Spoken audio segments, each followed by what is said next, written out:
Welcome welcome all to the Do-Over podcast. It is Elliott Jams, it is Jess Near, and it is Drewski Pooski. Drew? Daddy, chill. Oh. See, I'm very excited to see how Drew does on the sounders. Do we just have a sound war right out the gate? Because you have my sounders and I feel left out. Oh my God. I already love this. It's already the best episode yet. Welcome welcome all to the Do-Over podcast. Quickly, before we get started, we have, let me count, 1, 2, 3, 4, 5, 6, 7. We have 8 thank yous. Okay. Period. So we just got to get them right out the gate. Go down the list. All right, first, I want to thank Dragon's Horde. Dragon's Horde hosted Dungeons and Do-Overs last Saturday. You can check it out on our Twitch, which Orc will post a link to all of our stuff in the description on the video. I won. Just make it easier for him. You didn't you kill someone? You got someone. Don't spoil, guys. Don't spoil. Well, for people that won't watch. I do want to say one thing though. Yeah. Okay. Say one thing. Because we were teasing kind of a live broadcast thing going on. Yes. We did get the proper equipment to go live on Twitch, but the equipment that we were using at Dungeons and Do-Overs, not the right equipment. So we got a new live switcher so we can go HD, stream live. That's going to be coming up and it's going to look very, very good. So Dungeons and Do-Overs, we kind of all pieced it together. Yeah. And you know, it was still a ton of fun. I still had a ton of fun doing it. I will never do it again. You are such a wet blanket, I swear. She is the wettest of wet blankets. Did you know? That should be your new character, I'm wet the blanket. wettest of all people. I'm the wettest of wet blankets. My problem with you being a wet blanket at Dungeons and Do-Overs is we want people, one, to get into Dungeons and Dragons so they can go to people like Dragon's Horde. You did good. And 2, doesn't mean I liked it. Why not? When somebody watches somebody not having fun, they won't think it's fun. It wasn't. See, that sounded fun. Me when Darleen gave me this coffee. Yeah. Dude, literally, that came out of her mouth. Like she got the coffee and she does one of these. I was like, ugh. Hang on. What's going on? Do that one more time. Give a little sip of coffee. It was like one of those. It's going to be a fun day. It's going to be a fun day. Next, I want to thank Grog's Traditional Irish Pub over at Wover. Remix over at Willow Station. Grog's has been nice enough to host us for our Taps and Takes, which is available now. More on that in a second. But if you're looking for a fun time, especially for St. Patrick's Day, it's about a week and a half, 2 weeks away. By the time this airs, it'll be about a week and a half. It'll be about a week and a couple days. Six It'll be days. about 6 days away. Yeah. So thank you, Grogs. And remember, Do-Over Takeover going to be happening at St. Patrick's Day, Jeebus. From 10 chill. Thank you. From we decided 10 a.m. till noon, correct? 10 to noon. But here's the thing: if we can manage to get it live and going good, and people are going to be showing up and doing their little drinky and having a good time. Drinky winkies. I mean, it's going to be our first live broadcast outing. Also, with the idea of live broadcasting, we have a phone line. Yes. That's also a message line. Oh, so, I listened to the voicemail. So check it out. You can actually, did you? It's so good. So I'll have Orc place the phone number here.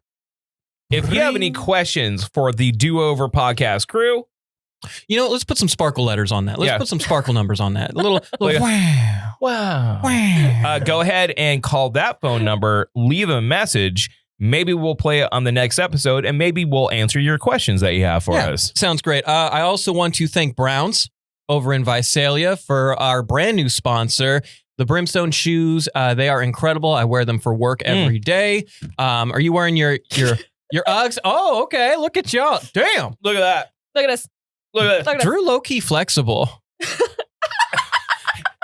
Drew low. So, one thing I always forget about Drew is low-key incredibly athletic. But he hides it. He hides it well. Yeah.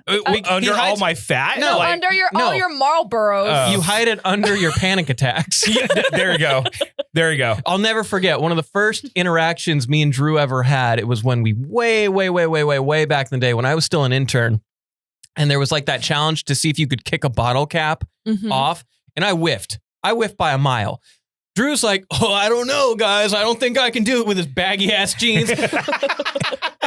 Homeboy roundhouses it like a Vin Diesel movie, and it just flies straight up. And I swear it almost landed back on the cap. It was one of the most impressive things I've ever seen. The funny thing about that is that I was super athletic when I was younger. I skated like off and on. You hacky-sacked?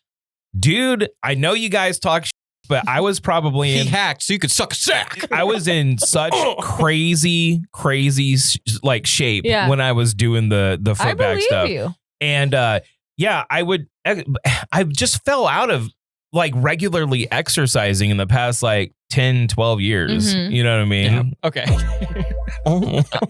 There needs to be a stop button on these. I told it's the one flaw. It's the one. That is the one flaw. But it is also kind of funny when you just have to play out these sounders because there's yes, Daddy. the chewing.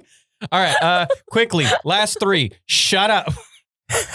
We have to thank. Yeah, it's hard, huh? Riz sound effect. There we go. I want to thank our friends over at the Anime Expo. The Anime Expo coming up April 12th and 13th. Animania, baby. Animania, baby. I can't wait. Oh, yeah. So we are talking today about what costumes. We should cosplay as. Jess, why are you already rolling your eyes? Don't do that to somebody that's hosting us. Yeah. They see this. They see your face. Love you. Zoom in on disappointing Jess face. Why? You know what, Orc? Make that thumbnail. Why? Hold on. You get the only face today. Why are you so like down on cosplaying and having fun at an anime expo? Why do you poo-poo people's freak? Yeah. No, I'm all for other people doing it. You're yucking other people's yum. You're not matching freak. You don't want me to match that freak because if I turned into an anime, God knew I couldn't like anime because then every man would just be in love with me. You know what? So many men would just want a piece of it. But then you and Silks could watch anime together and you'd be laughing and he'd be like, no, we tried that the other day and he was like, I mean, I guess I could like change the channel. I'm like, no, I don't really care. I'm just not going to watch it. Like I'm going to be on TikTok. That reminds me. Lady Jams, I don't think likes what I watch on YouTube. What do you mean? So probably not. Okay. We're getting off topic here, guys. Okay. But I am going to get there. I'm going to get to that. I'm going to get back to that. I noticed something yesterday that was making me laugh that I want to bring up about YouTube feeds in general. So finish our thank yous. We got to thank YouTube. YouTube partners, everybody. Woo! Yeah! Hang on. Do I have that? Let's see. It's no. No, you know what it is? Our sounders are blocking this board now. Oh, got it. Tough titties. Yeah! So we are officially YouTube partners. Took us about 8 weeks to get there. I'd like to think that's pretty fast. I mean, it is relatively fast, and this is going to be a good growth proposition for the podcast. So what you're going to notice is that when we are doing our thing, you will see some commercials pop up. We ask that you let them play. You can just skip right past it when it's time to skip, but that supports us. It helps us continue to do this. Or just buy YouTube, and then all the commercials are gone forever. Yeah, if you do the YouTube red thing or whatever. Yeah, which Lady Jam just bought. She loves it. I've really been thinking about just doing it because they've been on this whole like no ad block thing, and they've been working around all ad blockers. Well, and like if you watch YouTube through like a console, you can't skip these ads. They're like 45 to a minute long, and there's 3 of them stacked up on top. It's a nightmare. But now, if you wanted to say, I don't know, watch a 2-hour podcast with 3 local people from your favorite town, Fresno, then man, no problems. We will have super chats coming up and also membership options for YouTube if you want to support us that way. But I ask, please just deal with the ads and continue to listen because it's going to support us. And finally, just going to pad on to egos here, but it needs to be done. We need to thank not only our Patreons on Patreon. Thank you so much for supporting us, but also we got to thank Drewski Pooski over here. Why is that? Why? Because potential merch drops coming soon. Oh my God. Okay, so the shirt, we'll put a picture of it here. Bam! Bam! Bam! Bam! I was gonna bring some shirts for us to wear, but they're still drying. So I completely f***ed up. I swear to God, I got them all ready. I had everything, in line, and I'm super slammed busy lately, right? Yes. So it's been hard to like. Anyways, so I had everything in line, and I started to get panicky because I'm like, I don't want people to think that I'm like lagging on them because we've been talking about the shirts for a long time. It's a very simple, just logo on a shirt. It's not hard. So the whole methodology and how you do this and to make it look very good is called screen printing. But there's a couple different ways you can do it. The way I do it is using, without getting into the nuts and bolts, you like coat a screen with something called photo emulsion, and then you expose a positive on it, and then you wash out the screen, the positive, and then so you can pull ink through it, right? Yeah. Yes. So I had this thing overnight drying. Then I take it home. I do the print, and I'm like, you usually see a discoloration of the print. Right. And I was like, I don't think it worked. So I flip it over and I do it on the back side. And then of course there was a double exposure when I washed it out. And then I started panicking. I like hauled ass to Michael's, got another screen and redid it again. And I managed to start cracking out the shirts, and they look very, very good for being homemade. Okay. Love. You know what I mean? Drew, you're supposed to lie. They look Here's awesome. the deal. A lot of people are asking about buying them. Our gift to you, this first run of shirts will be giveaways. Okay. Sarah said I have to stop burping in the mic. You have to. Preferably. You have to. Well, I just You've had a burp problem. No, even before that, you've had a burp problem. You were a burper. You've been like, Okay, burpster. I'm not doing it. Anyways, a lot of people are asking him. Our Patreon members are the first ones to get their cracks. Yes. Adam, our highest Patreon supporters are definitely going to be getting shirts courtesy of us. I have some of the girl logos for the girls. Nice. I have some of our logos. Nice. And then we're going to be giving out some here. So here's the deal. If you want a shirt, you have to be subbed. And you have to comment down below, and you have to like the video. You got to be our sub. Yeah. If you do those three things, we will be giving out shirts. And also when we go to Grog's, coming up on Monday after this airs, next Monday, we'll have some out there for you as well. Okay. So yes, I love them. It seems like it's a first start, but then I got that other screen. Then I'm thinking to myself, Mugs? Well, what if we did like graphics, like the Golden Girls, but our faces are on them? You know what? I had an idea. And it's a Friends Forever. Never upset with that. Never upset with that. I think that's a good idea. I had a really interesting idea, but I don't know if it would be weird since I work with two men. But if we made cutesy little like underwear that said period on them. But only for women that wear them during their period. Yeah, they have to be period panties. The period panties. Period panties. Is that an option? Some PPs for short. Yeah, and we can put like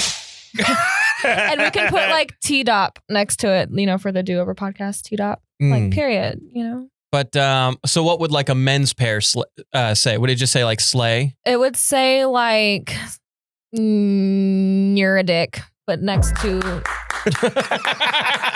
Great minds. Yeah, I love it. I love something about like peen. Don't be a dick. Don't be a dick. Don't be a dick. Do Over podcast. Yes. Don't be a dick and period. Okay. And there's a really great invention. I don't know who started it. Shout out. I don't know who Albert Einstein, inventor. Where there's underwear that have like padding, so women don't need to wear pads or tampons. They can just wear these underwear. So they're like legit period panties. They're legit period panties. And I think we should make some. They're really sweet for other women to have. Is it like Build-A-Bear? You got to build your panties or something? You just add fluff into it? What are they, just like super padded? Yeah. They're not. So you just like... You put a little sounder whenever it comes out, like, it's raining blood. Hallelujah, it's not pregnant. I'm not pregnant. Hallelujah. So I think that's everything. Yeah. I want to go back. I want to circle back to Grog's. Taps and Takes, now live. Thank you again, Royce, for hosting us, for having us. Shout out, always. Royce, dude. We love you. And very happy to have Fast Eddie Edward Rouse over at Rants Network back. Finally back. Two things that come to mind. One, he looks fantastic. He does. Two, he's a dick. No, that guy. Okay, yeah. No, we all have issue with Fast Eddie Edward Rouse. Yeah. Why? Because if you look at our thumbnail, Or can you do us a favor? I don't know if you can link up a YouTube page, but can you link up the next thumbnail for Taps and Take?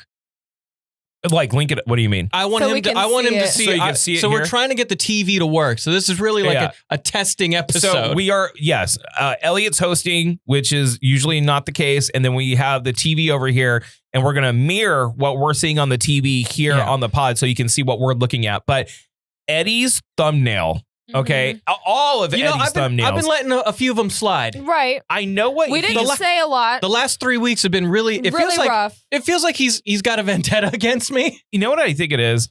He's trying to get pictures of us laughing. So it's like, hey, we're having fun. Come join us. But every photo of us is like this. Like my neck. It looks like a D. Like D for Drew. So like it goes like this. Okay, so like the last do-over episode, where we had James, our good friend James, over at Benediction, come in and essentially have a screaming match with Drew. That was so fun. The thumbnail I actually very much like. I like that he got me super animated. Yeah. I love that. Yeah. Then Taps and Takes drops today, and it might be the I haven't ugliest seen it yet, photo I've ever seen. As he's pulling that up, let's talk about James real quick. Yeah. Me and James go back like a decade plus. Yeah, Okay, I mean, I'm almost at like 7 years with him now. Yeah. Me and James are homies. Me and James do yeah. It's so Not bad. good. It's not But great. look at Eddie. Looks like pristine. I know. Eddie's like this. Literally, like his chin is like. So he's lost weight. He's been working on his core. He's like, I'm going to get abs. He's not drinking anymore. He looks incredible. And even when he was just being a normal, chill dude, he looked great. Yeah. All of his photos look good. Great. But now he looks like a Giga Chad. Well, we look like Giga Flab. No, and it's not nice. If It's you not look, nice. we may need to find a different kind of draw for our thumbnails. Something that's regular and recognizable, that's just evergreen, so we could just use that so we don't look like idiots on our thumbnails. Yep. Here, let me address the James thing. We don't talk about politics all the time here. There's one story that's kind of political that we're going to be talking about today, but James came in with the intention of talking about and this is the reason why I invited him in. He wanted to talk about a political party he wants to get off the ground, right? Mhm. Which, you know, he's a tinkerer, he's a thinker. So I was like, come on in. Me and James go way back. So when people see me and James like arguing with each other, they think it's like a conflict that needs a winner or sides for people to take. Me and James don't agree on everything, clearly. However, we do agree more with each other than we disagree. There's just some things that I do not agree with James. So a lot of people in the comments were either like, you know, go James, or like, yeah, I agree with you. It's not kind of like that. It's more so of James is a very opinionated, smart person. And even if I don't agree with him, I like it when smart people back up their Mhm. So I would always rather have a person like that here that's smart and can back up their opinion that they formulated themselves rather than just a standard, you know, Twitter discourse and meme bullshit that goes on. So even though me and James don't agree, that doesn't mean A, we're not friends. And it also doesn't mean that like we're asking you to take a side. But the truth is when he came in, we got so sidetracked. And there was a lot just going on. I was getting a tattoo. Tattoos. It's my birthday. Yeah, we're getting cookies. We're getting tattoos. We're getting people yelling at each other. Right. Jess is sitting in a corner like she's on timeout. I was like, You're just like this is a hot take and people are not going to like this. I don't like politics. So I just. That's not a hot take at all. That's Well, the most normal take of all time. I don't like politics. But some people don't like that. They'll tell me like I'm what's wrong with, you know, our country because I No. Liberals have a tendency to act like that.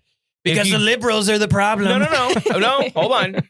again, I've talked about it. I have a lot of social liberal ideals, but I also have some conservative ideals as well.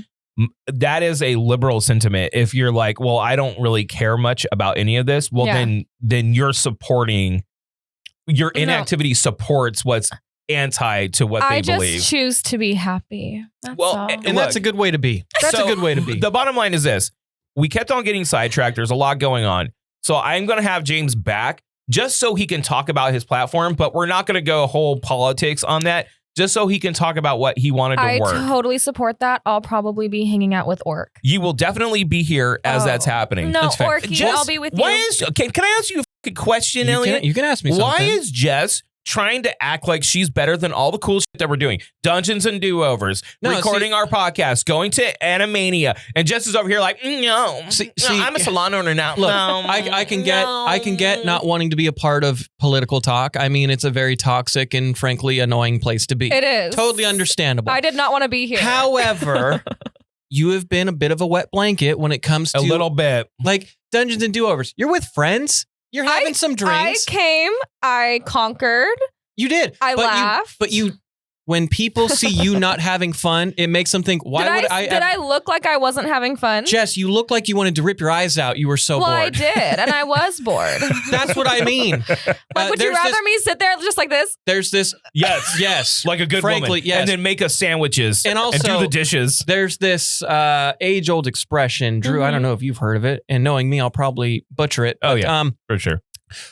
Wow, my brain farted so hard there. I'm gonna drop it right now. No, I got it. Fake it till you make it. I'm not like that. You didn't fuck it up. You got it. Yeah. Thank you. I'm not like that. Yeah. You guys know this about me. You guys bring me somewhere I don't want to be, and you're gonna know. Or like when it is, maybe it's not your turn to speak. Why not just put yourself in it? I do that. You did not. We work together. I do put myself in things. I'm gonna be honest. For a one shot and person that's never done D&D before, I thought Elliott fucking crushed. Oh, he killed it. He killed it. Yeah. He was in character, and I loved the character that he was doing and how he kept on talking. He stayed in character, and I really appreciate that. Which reminds me, thank you, DM Mike. Yeah, DM Mike. And DM Mike was Mythical fun. Misfits. Go check out his series. Incredible voice actor here, local, and I could a good listen friend. to him all day. He was really good with the campaign and being patient with us. And like me and you were just a couple of big tittied whores. Yeah. And I thought I actually kind of got into it. Like I was like having fun, which makes me want to do almost like a proper campaign later on. But oh my God, count me out. But let me tell you something. Oh my God. Let me tell you something. Okay, so I have ADHD. Yeah. Okay, I'm that person that has to read the same page of a book 42 times before I can actually know what it says. So when you guys are talking about this story that's happening, right, where like DM Mike is like, oh, we're here at this pub and and you're going down here and character and I'm like, work and I literally did not compute probably most of it. Really? Like, I'm like, I don't know even what you're talking about. So like you can't imagine it in your head? Really? You know how some people can see things in their mind? Totally. I'm not one of them. See, I was an avid reader when I was young.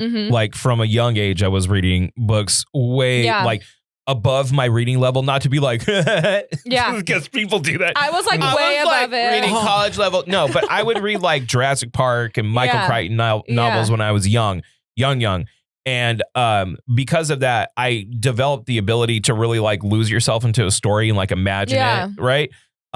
So I don't have those issues now. Like I totally had a mental like scene in my head when he was going through everything. I literally cannot even, like, it was not going on in my head. Like I think I was too busy kind of giggling at you. Like you were killing me the whole time. But then on top of that great dwarf humor. Yeah. You were crushing it, dude. I also knew that you and I were like kind of a team. So whenever you were like, I want to do this, I was like, yeah, babe, period. Me too, period. Jess, you can't be a follower. You got to be a leader. But who won the game ultimately? Again, stop spoiling it for people that haven't watched. I Go won. to Twitch. Go to our Twitch. I won and I killed it. Well, there goes all of our thank yous. Again, thank you to everybody that's supported us along the way. Like, subscribe to all of our tomfoolery. Now let's dive into our check-in of the week or hump to hump, because we like to bump. You know what I'm saying? Meat to meat. Meat to meat. We're going to get there. Oh my God. That kind of scared me a little bit. First, there's something we have to discuss because Sunday after Drew's birthday, it was the start. Somebody cue some Hawaiian music. The March to Maui. Oh, God. Oh, my God. The March to Maui is officially underway. The first week is in the books. Now, I want to go across the board and see how everybody's doing. Jess, how was your first week of dieting gone? I hate it. I'm really pissed off because I'm in my luteal phase. Do you know what that means? No, Explain what that Please means. explain. What is it? Luteal? Luteal. So There we go. The March to Maui, where we try and look sexy for Maui, even though I'm the only one going. Yeah, he's not even going to Maui, by the way. Yeah, I'm just going to Hawaii. All right. Okay, so I'm going to be starting my period soon. We didn't ask. Yeah, you did. You said, what is luteal phase? I'm telling you what it is. I'm like about to bleed out on my vag. Gloop, gloop. Hey, about to guys, 10 minutes. And listen. 10 minutes. Listen, okay, I want to eat every sweet, sugary thing ever. And I want to take a donut, a glazed donut, preferably like chocolatey. You know what? Those donuts have the chocolate on top. Yes. I want that. And I want to shove it in my anal cavity. I want to put it so a lot of far. people that would pay to see I want that. to shove it so far up there that it ends up like in my mouth. And then I'm able to eat it. But here's the thing. You could have just eaten it. No, but I can't because I'm on a diet. And so yesterday, okay, so I've been working nonstop. Okay, all I do is work anymore. Jess, dude. All I do is work anymore. And so I've been so eepy nine-nine. And so Silks and I have barely spent any time together. And so yesterday morning, he comes up to me and he's like, hey, great idea. You want In-N-Out tonight? All right. Taco Bell, I wish. He's all, you want In-N-Out? I was like, I can't have In-N-Out. Yeah, you can. Yeah, Protein you can. style. Well, listen, Protein. so then he said, get it protein style. I was like, okay, you know what, period. So I decided to get us 2 protein style burgies. You know what that is? Very. Yeah. It is, though. It was the most disgusting, disappointing thing I've ever had. I don't want my burger in between 2 lettuces. It was messy. It was all over the place. What's it called when you do the onion? Is it the Flying The Dutchman? Flying Dutchman. Flying Dutchman. We've done that. I prefer that. Onion wrap. I prefer that. That's okay. way, That's way that's better. still good. That Well, still and works. I should have done that. I didn't think about it till after. I was like, like it was like all over my mouth. The protein style with the lettuce, it does get really It's like gross. messy. Do you keep the tomato on it, or do you No, take it? I don't like tomato. I take the tomato off. Tomato because should Yeah. be on a burger. I don't like I tomato agree with anyway. that. I agree. That's not even a hot agree. take. I agree. Yeah. I agree with No, that. I agree. don't like tomato anyway. But like anyway, as I was saying, Yeah. We So- weren't listening. No, yeah. She's hating listen. on men right now. She fucking hates men right now. So then when I'm in the In-N-Out drive-thru, my mom calls me. She's like, "Hi, honey, how are you doing?" And I'm like, "Don't talk to me right now, Mom. I'm going through it. I'm in my luteal phase." She's like, "How's Chris?" I'm like, "He's fine." You know, and she's like, "Oh my God, what happened?" And I'm like, "Nothing, Mom. Just like the sound of a man or like being around a man." I'm like, Do you want a man? I'm like, "Ah," you know, and she's like, "Oh my God, what about Drew and Elliott tomorrow?" And I was like, "Yeah." You Wait, so better- this was last night? Last night, Oh, I'm great. like, you better pray for them because I don't want to see a man. I don't want to be around a man. Yeah, I'm like, Sussy bros? I can't handle this right now. So I get home and I've got my protein style burgers that are disappointing, mind you. That is the worst. It is. disappointing. Spending money on bad food might be the Yeah. worst first Yes. world problem I you was, can have. Dude, I was like so upset because I'm like, I'm on a diet. This was like a little like a treat without it being Right, a treat. yeah. And like I was upset. I should have got extra cheese on it, but I didn't think about it. And then, you know, we put on this documentary, which we'll talk about later. And I was getting more mad.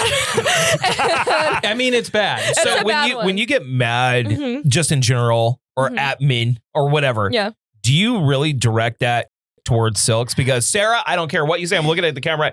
You direct that towards me. Like when she's on one, that's getting just. I am the f***ing doormat, and I Yeah. better take it and tell her thank you for So it. I would say no. what he would say, I'm not sure. I think I'm really good at just being like, ugh, I'm so grumpy. Yeah. I need you to do your own thing. Like I'm in a mood, and he'll be like, what did I do? And I'm like, it's nothing. Like, and God, honest truth, men listening, it's not always you. So when you guys are like, Good. no, but what's wrong? It's not always because you. we always assume it's us. No, sometimes, okay, so so men's hormones, you guys go through a cycle every single day, right? We have days at a time with these cycles. So we're a wreck all the time, except for like ovulation time when we're like wanting to breed. Yeah. Okay. And so it's been scientifically proven. I don't know by who, but like whatever. But like a scientist, a smart person somewhere. He was wearing a lab coat. Yeah. That like when a woman is ovulating, like she like outwardly looks prettier and she smells better. A scientist is sitting in a lab somewhere. He's like, okay, I'm looking at my data here. Bitches be crazy. Yeah. I even tried math 3 different times and they still end up being crazy. Yeah. It's wow. But like, I'm a scientist myself. but like when a woman is ovulating because she wants to get pregnant, like real bad, she looks real bad. She makes her want a hot dog real bad. It like makes her like more desirable to a man. This phase, I know Silk's probably like, you stink and you angry, get away from me. But in like a couple weeks, he's going to be like, girl. And I'm going to be like, what, daddy? We need to have babies. Well, Jess, we've always known that you smell bad. So we can move forward here. I did want to talk to you about, 2 weeks into the salon. How are things so far? Oh my Siren God, Salon. Sirens and Sage Sirens Beauty and Sage Lounge. Beauty Lounge. Siren Sage. Oh, it is so badass. My place is the shizzle. For shizzle? It's so shiznit. It's the shiznit. It's so On a shiznit. level of fur to shizzle, where are we at right now? Literally like only the baddest of bitches go in there. Only the baddest of bitches. It's like- Did Melissa come in? Okay, Yes. so just a quick heads up, shout out. So for doing the thanks, Sarah was very pissed that I didn't gleam over the cookies, and first of all, I said it was chaos. It was. There was a lot of stuff going on, but those cookies I still have on a plate and I have not touched, and they are awesome. They're beautiful. They look so tight. They're beautiful. Yeah. Even the one of Elliott. Yeah. Yeah. It's true. No, she's amazing. She's a big Barbreast Jess fan. Yeah. So we kind of fangirled over each other because I too have a little crush on her, I think. Okay. just a little bit, huh? So we Life's better when you have crushes on each other. we were like low key scissoring. So we like scissored like that. It might be a salon, but those weren't the only thithers. You know what I'm saying? Yeah, you smell bad. He's pulling his cock out.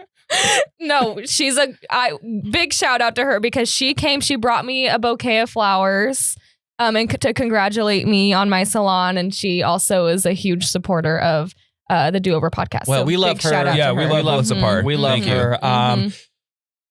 I want to talk to you quickly about Silk's new obsessions. Because you and Silks very much do, like a lot of couples, you do the couch hang. You'll either be watching your show and he'll be on TikTok or his feed, or, you'll be on your phone while he's playing video games, stuff like that. But you messaged us this week and you told us he's got 2 new obsessions. What the dude? One is arguably the best YouTube channel not called the Do Over Podcast. Yes. And that is food reviewers.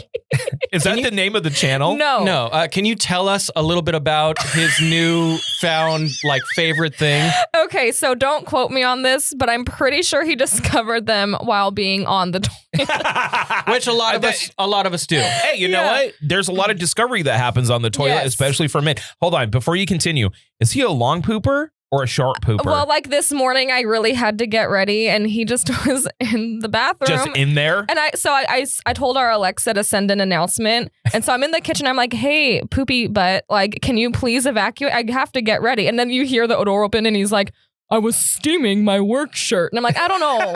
I feel like you were taking a dookie. Yeah, you're steaming something. Yeah. There was something steaming, I was all right? Cleveland steaming the toilet. Yeah. But he had come out of the room or something, and he's like, oh my God, have you heard of the Foodie Boys? And I'm like, no. And he shows me this episode and he's in tears, like crying, laughing. And it's, I don't know if you watched this one. They're like, because not everything is food reviews. Like they'll be like shooting the shit back and forth a little bit. As bros do. Yeah. As bros do. And I love it. One of the guys is like, hey man, like, who's your favorite rapper? And the guys are like all simultaneously decide that Drake is their favorite rapper. And one of them is like, yeah, you know, like he just like dropped, you know, his new album or whatever. And like my favorite song of his ever by far is this, like, Where's My Hug? Is that what it's called? Or like, Give Me a Hug or something. Where my hug at, I think. Yeah, something like that. And all like the other two are like, oh yeah, you know, like I haven't heard of it, but like I'm sure it's dope. And then the other guy's like, yeah, dude, like I'm sure it's like hella dope. And he thought that was like the funniest thing. And I'm like, what am I watching right now? And he's like, is it hella dope just because they're like children? They're like 12 years old and they're like, they're just bros hanging out. I'm super confused by this because they have like a legitimate podcast. Like they have like equipment. They have like a beautiful studio. Yes. Yeah. Way more nice. Like, Like their setup's way better than ours. Which I thought of something to help the podcast. We're going to get to that in a second, but I want to stay on the Foodie Boys because I watched an episode after you told us about this. And they were, it was them trying wings. And I get it. I totally get it. They're just these funny kids, goofy, that just first they're like, well, first we got to discuss wings or flats. What are we doing? What's our vibe? Ranch or blue cheese? And it's just like, it is so mundane, but it's so like, for me, it's so cool to see like young kids going for it. And also I think of where they'll be in like 5 to 6 years. They're going to be like millionaires. They're going to be like huge and rich. And like, I wonder, are they going to be one of the few that turn out like awesome YouTubers, like the few and far between? Yeah. Or are they going to just like go through a crazy like drug year? Like or Jake Paul phase. Like, are they going to get like tattoos together or something? Like, I'm curious to see like what how are we feeling for the tattoos? Are we going to get like a slice of pizza tattooed like right here? What are you feeling, like, man? Foodie Boys. Like one of them, they were like ranking the McDonald's chicken sandwich. I don't know if I don't know if they were doing the McChicken or like, isn't there another one, like the McCrispy or something? Which we actually had somebody message us saying they missed the tiers. So maybe when we get the live stuff going on, hopefully maybe by next week we can maybe do like dumb debate, try dumb debate again, and then try a tier list thing again. I think that'd be a lot of fun. Yeah, this is the plan. If we can get it live with the phone line and everything, we're going to bring back dumb debate and then some listener that's feedback. A popular request. Not only that, but you had Silks was a little late to the party with our fedora prince. Yeah. So last night, the video of him, I sent it to you on TikTok because I know not to text it to you because you won't watch it. Drives me crazy. Yeah. So I sent it to you on TikTok when he has like a leather belt or something on his ankles and he's like, princess. And he talks about something like with sex and he goes with his feet. And his feet are the most like clappable feet of all time. Dude, he had a belt. And he's all... Literally. And then there was one when he was singing I'm blue dabba dee dabba die with his feet. His feet were like crossed in the back like this with the blue and that's the whole video. It's just his feet like this. Good morning, Twins. No, he what did he pull out? He's like, it's your weather forecaster. And he's like, I would say to stay dry, but we know you will be wet. And so Silks was like, okay, show me another one. And I'm like, okay. And then he's be like, oh, another. And I'm like, do you want his at? Like, I'm all, Lady Jams paid him to do a cameo for us. And he was like, he did? And I'm all, he knows us. Yeah, he loves us. Yeah. All the way down under from Australia, which is crazy. Since we're here, I'm going to give Benz a shout out real quick. Okay. So, Benz, super fan Benz, love Benz. And he bought this a long time ago. So I can't play it because it has the old show stuff. Right. It's got old stuff on it. He got the lead singer. This really fucked me up when I opened it on my birthday. I think it was the day before my birthday I opened it up. The lead singer of 311. Yeah. To sing a happy birthday to us. That's crazy. And then he put, now stop investigating me at the end. That's great. We so love him. good. Yeah. I love Ben. Thank you so much for that. Ben's been such a sweetheart. And Drew, I want to stick with you because your birthday was last Saturday. Happy birthday. Thank you. How was your birthday How old weekend? Are you? I'm 41 years old. You old bag. I know, I'm an old bastard. My birthday was good, but it was chaotic because I feel like we're not, how do I put this? All the people on the internet that like hit it big and get famous, okay, are a bunch of heads that have like doofy hair and like face tattoos, and then they talk about crypto all the time. You know, we're just 3 responsible adults. Mm-hmm. That's boring. We need to do things that are irresponsible. All right. I'm telling you, we are too responsible. I have too much work. I gotta do after Dungeons and Do-Overs. I had the worst headache of like my life. Yeah. And if you remember, I got COVID on my last birthday, my 40th birthday. I got COVID, and then I was aging rapidly. Well, I was convinced. I was like, dude, if I got COVID again, I'm gonna lose it right now, right? So I had a horrible headache, and I've been babysitting one of our flip properties, so I didn't even stay at my house on my birthday. And then I'm like pussy hounding my wife, and she's like, "Leave me the f- alone, because you're smoking, motherfucker." And I'm like, "Ah!" I'm glad you mentioned the ciggies. Mentioned. I'm glad you munchtins. Well, princess. I'm glad you mentioned the swiggies because somebody needs to stop. Okay, so I specified I will be smoking until my vape juice gets here. Okay, here's my problem. So is it here? Let me tell you the problem. Here's the problem. The vape juice is now illegal, like flavored vape juice. And I hate like the tobacco vape juice. It's gross. It tastes like caramel. And you know me, I'm not like a sweets guy, right? I do vape blueberry, but that's like the only flavor that I can vape. Okay. So I found a kit that you can make it yourself. You mix it yourself so you can still receive that. I ordered it. Then I had to verify my identity and my age. Now it's here. So I still have to make it. And once I do that, I'm putting down cigarettes, period. You didn't mention that you had to make it before. So I think you already lost our diet. No, that's not fair because we're on record. We're on record of me telling you, I can pull up the clip where I told everyone, listen, I will have to smoke until I get my vape juice. Until it gets here. Until it is ready, which I'm going to make the moment I get my hands on it. Okay. But that wasn't the only parts of our march to Maui. There was also exercise. This first week back at the gym has been very rewarding and also very brutal. I hate it. So how have you guys held up so far with getting your bodies acclimated to the gym again? So I'm starting slow and going up. I'm doing 50 sit-ups a day and 100 push-ups a day. That's good. But I do think I should go to the gym, but I hate the process of going to the gym. You just have to get there. You just have to get in the car. Going is the problem. Once you're in the car, there's no excuse. You just have to go because you're not going to see, that's you're not going to sit in your car and then just get out and go back inside. I have done that before. I have, yeah. I don't know what you're talking about. Well, don't say that. I've done that. And I'm an adult, so I can just go, no. I changed my mind. I think I'm going to go to McDonald's. I am way more apt to exercise like that if I have the stuff at the house. So Sarah's going to hate this. We had a weight set. I never used it. I gave it to Fresloka of all people. Well, we love her. I love Fresloka. So I was like, maybe if I do, Costco had one of those tight ones, right? I was like, what if I like get one of those? Sarah will hate it. Why? Why don't you She doesn't want that in the house. Why don't you just get one of those, those like dumbbells where you can click it and then the weight changes? We have those at home. They're hella expensive. We have dumbbells at home. Dude, those are like $400. Do you want to come work out at our home office? What, me, you, and Silkies? Yeah. Just all. Or hang on, did you ever, okay, I don't mean to bring up, I can't remember if you did it or not.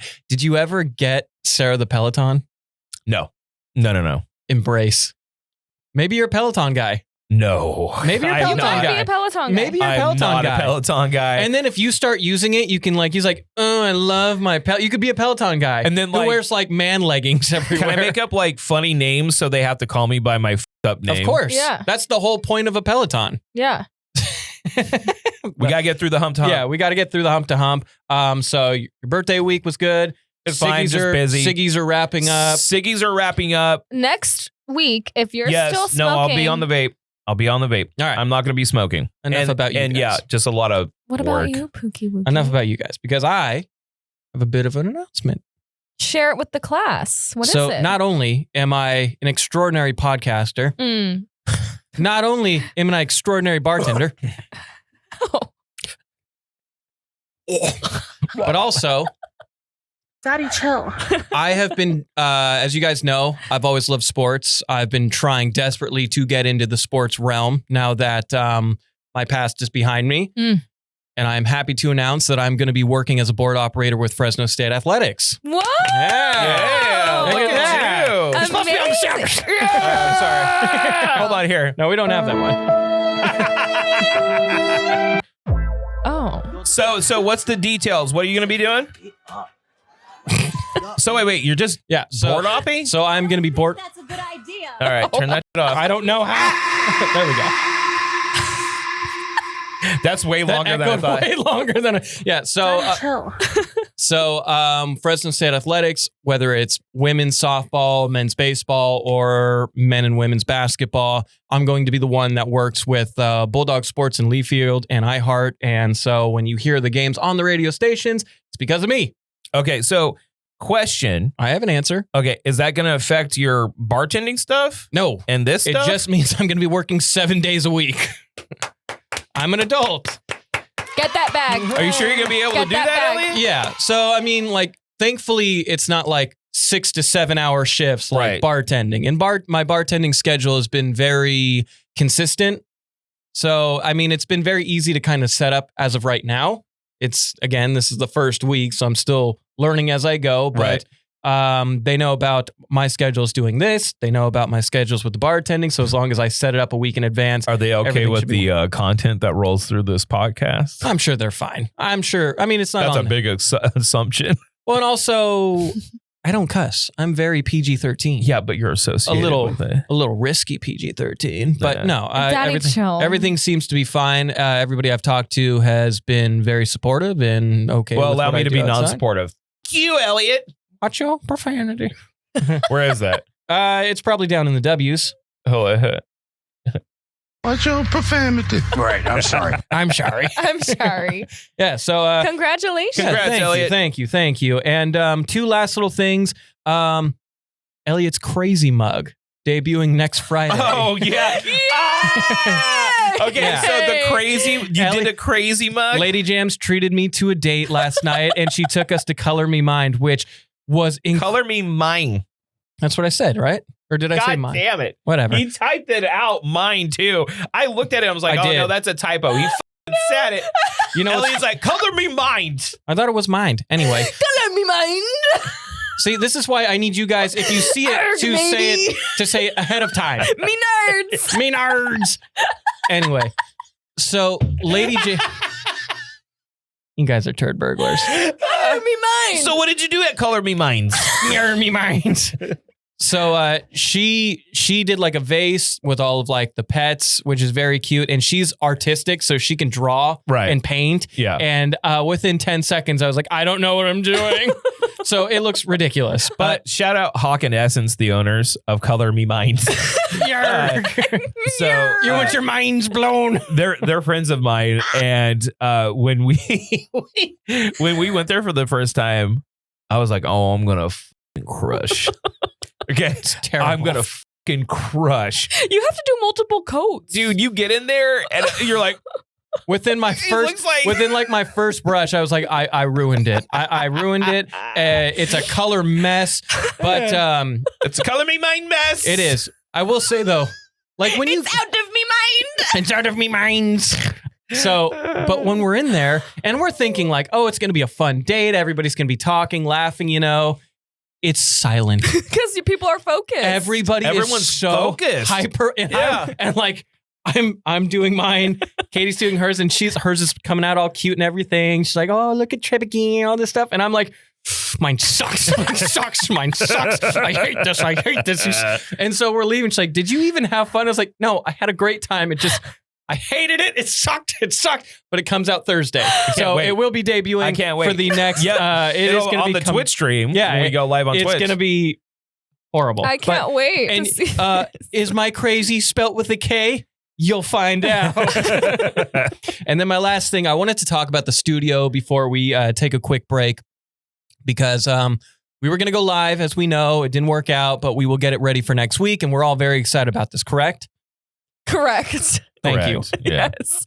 Everyone should be excited for this next thing, except for Orc, because it just means more work for Orc, and I'm sorry. I was thinking Can about we it. shout out Orc really quick? Oh, well, it is. Our Messiah Orc over Yeah, he here. really is. Honestly, he like, really is. He is the Yeah. ox that pulls this wagon. Yeah, Yes. he is. He does so much for us, and we don't really show him enough support. So, Orc, We love thank you. you And so also, much. I'm about to make your plate way bigger Okay. because I think the one thing that this room needs more than anything is we need green screens. Oh, God damn it. I think we need green screens. I'm not opposed. I And- think it'd be kind of funny. We could look like we're like in a meadow. That Exactly. we're like sitting in And a so meadow. my thought Or like on a process is rainbow? while we have like a set do-over podcast background, Yes. right? So Yes. whenever we're talking, it's do-over podcast. But then, if we're talking about something and Orc wants to splash us into something, I think that would be very fun and funny. Okay. Can I give you the logistics Mhm. problem with all Are that? you going to break our heart? No. Sounds like you're going to break our heart. Orc, is he going to No. break our heart? He Good. said no. Okay. If we get it on the rolly thing, we can do that. I don't want a green background here. Okay. So if we could put it on a rolly thing and pull it down All, sometime, all of a Methinks- sudden, Methinks we color me mind it green. I do It not starts going- it's want like, no. The green that it has to be It's is a so bright neon it's green. so unappealing. You could technically do something like paint the wall green and have something and move it, but I just feel like just get like a pulley thing. yeah, we just I get think like a it'd be cute if we like look like we're sitting like on a pillow, Here's And the like- problem. in a look, cloud. for the most, like 90% of the podcast, it will have a like black background. It'll say do-over podcast, right? So it'll look professional. But let's say we're talking about going to medieval times, or it could put us in No, medieval yeah. times watching and cheering. It could be fun. I think All we I'm should do saying it. is that there's a lot of fun. And I So- think it will look awful. So So here's what I'm thinking. okay, We all pitch in for it. okay, The rolly. okay. on top of all the other stuff that okay, we're not gonna have this conversation on the podcast. Yes, we'll figure it out. Yes. All right. That means we're doing it. He said it. That means we're doing it. All right. So green screen's coming soon. Yeah. All right. So I think right Why now, do you clap like this? Because Even as- that's happy clap. even his See, sus, like- even his claps No. are sus claps. Wait, look, annoying claps like here's an annoying clap like this. Okay, happy claps like You literally. That's like the monkey with the yeah. All right. Anyways, Well, let's take a this break. has been a great start. Probably the best start we've ever had for Sure. an opening Yeah. hour. It's amazing. So we're gonna take a quick break. Let our sponsors do the talking, and then we will be right back with some reactions and thoughts. Sound good? Sound good. All right, let's do it. This is the best deal in town, Visalia. It's time to step into savings at Brown Shoe Store from now through March 15th during their semi-annual sale. For nearly 60 years, they've been your go-to shoe store for comfort, quality, and unbeatable customer service. And now you can score incredible deals on top brands like Birkenstock, Hoka, and UGG. Whether you need everyday shoes, work shoes that don't hurt your feet, or stylish footwear for a night out, now's the time to stop by. Visit Brown's on the southwest corner of Main and Locust, but hurry, these deals end March 15th. That's Brown's Shoe Store, where comfort meets savings. Beautiful. That's why you're the sound guy. Yeah, That's why you're the sound guy. You just know. Bruh. You know when to do it, and that's why, Drew, you get to start off the next break. Take it away. Okay, first of all, let's thank Darren for being here. Oh, thank you guys. He also brought Guys. me coffee. If we don't acknowledge him, it's like he's not even here. We got Darleen herself Yes, right we in do. here. We'll talk to Welcome. her about some shit in a second. Before we get The fleece. really started, though, I got to say, you have a weirdly sexy voice for broadcasting. I really appreciate that. I've been He working does, on huh? He should just He's do anything all, voice related. Elliott, what do you mean? I practiced last night. I practiced. Practice talking on that mic. To woo Oh my and God. seduce. Take your pants off. Whoa! I did want to give an update from last episode. Okay. So last episode, I was talking about Tammy, my transaction coordinator. Shout out Tammy. About how she was pretty much done with my and I was afraid she was gonna break up with me. So I call her yesterday, and she answers the phone. And during this breakdown, I say, Tammy doesn't have time for pleasantries because she's a busy lady, right? I call her and she answers. She goes, "What, Drew? I don't have time for pleasantries." I'm like, oh, oh no. But she's watching you like a hawk. Yeah. Shout out Tammers. Shout out Tams. I think we're all good now. The Tam Bam? The Tam Bam. The Tam Bam. Yes. All right. Okay, can I just say one thing real quick? We're never going to get through this. So Darleen asks me, because I'm all, oh yeah, he's a speakerphone guy, right? So Darleen says, oh, is this how he answers the phone in the car? Elliott, do you have anything to say about that? Drew's all over the place with his car. I will say, though, last time we were in the car, it was easily the cleanest his car has ever been. That is true. So It's already dirty again. I by will the give way. you points on having a clean car. Thank you. Is it full self-driving mode, speakerphone? No, it's just It's not even self-driving mode. He's like, So, He's like, driving so- with his yeah. knees. So he's doing the old Mazda commercials, the zoom zoom. So he's zooming and grooming and whatnot. and then he's going, And oh then- my God, But in between this, phone call. his phone Yeah. or his phone is on like his touch Yeah. screen. So he's Yeah. like, And yeah. Whoa. It is And- not. It is. he's like that Okay, Matthew first of all, I'm not McConaughey. smoking weed. And then if you say something in the Just back seat, he sucking goes back like a this. He cig. literally goes like this. Yeah. You know, and he'll start talking I'll to turn him. this car around. It is nowhere Ripping- near as Where's bad. Colleen when I need her? Just ripping darts. the whole Our- time. Colleen. Colleen. Oh, damn. Come here. Come here. Come to the Get on mic real quick. I Come want to you the to mic real quick. explain your experience in the car Your with Drew. PTSD. Oh my, okay, for reals? Yes. Okay, so, It's not that bad. oh, it is that bad. It is so bad. It is, okay, so he talks to everybody. Oh, bring it down. One sentence at a time here. He talks to everybody on speakerphone, but he has the volume at like, if it's possible, 112. And it's like when everybody's voice gets too high through speakers, it makes that really high pitched tingy noise. So nobody in the car says anything. The call, multiple calls, but the second call disconnects. And I'm like, are we all not going to talk about the sexual assault that everybody just saw happen to my ears right now? Like, what is happening? The reason why that was Pause. so. Hold on, Drew. I'm not done. Okay. During the call, she's talking, whoever it was, and no offense to anybody he's ever talked to, this is a Drew problem. And I was like, oh my God. And Jess turns around and looks at me, and I was like, this is what you deal with? Like, what is happening?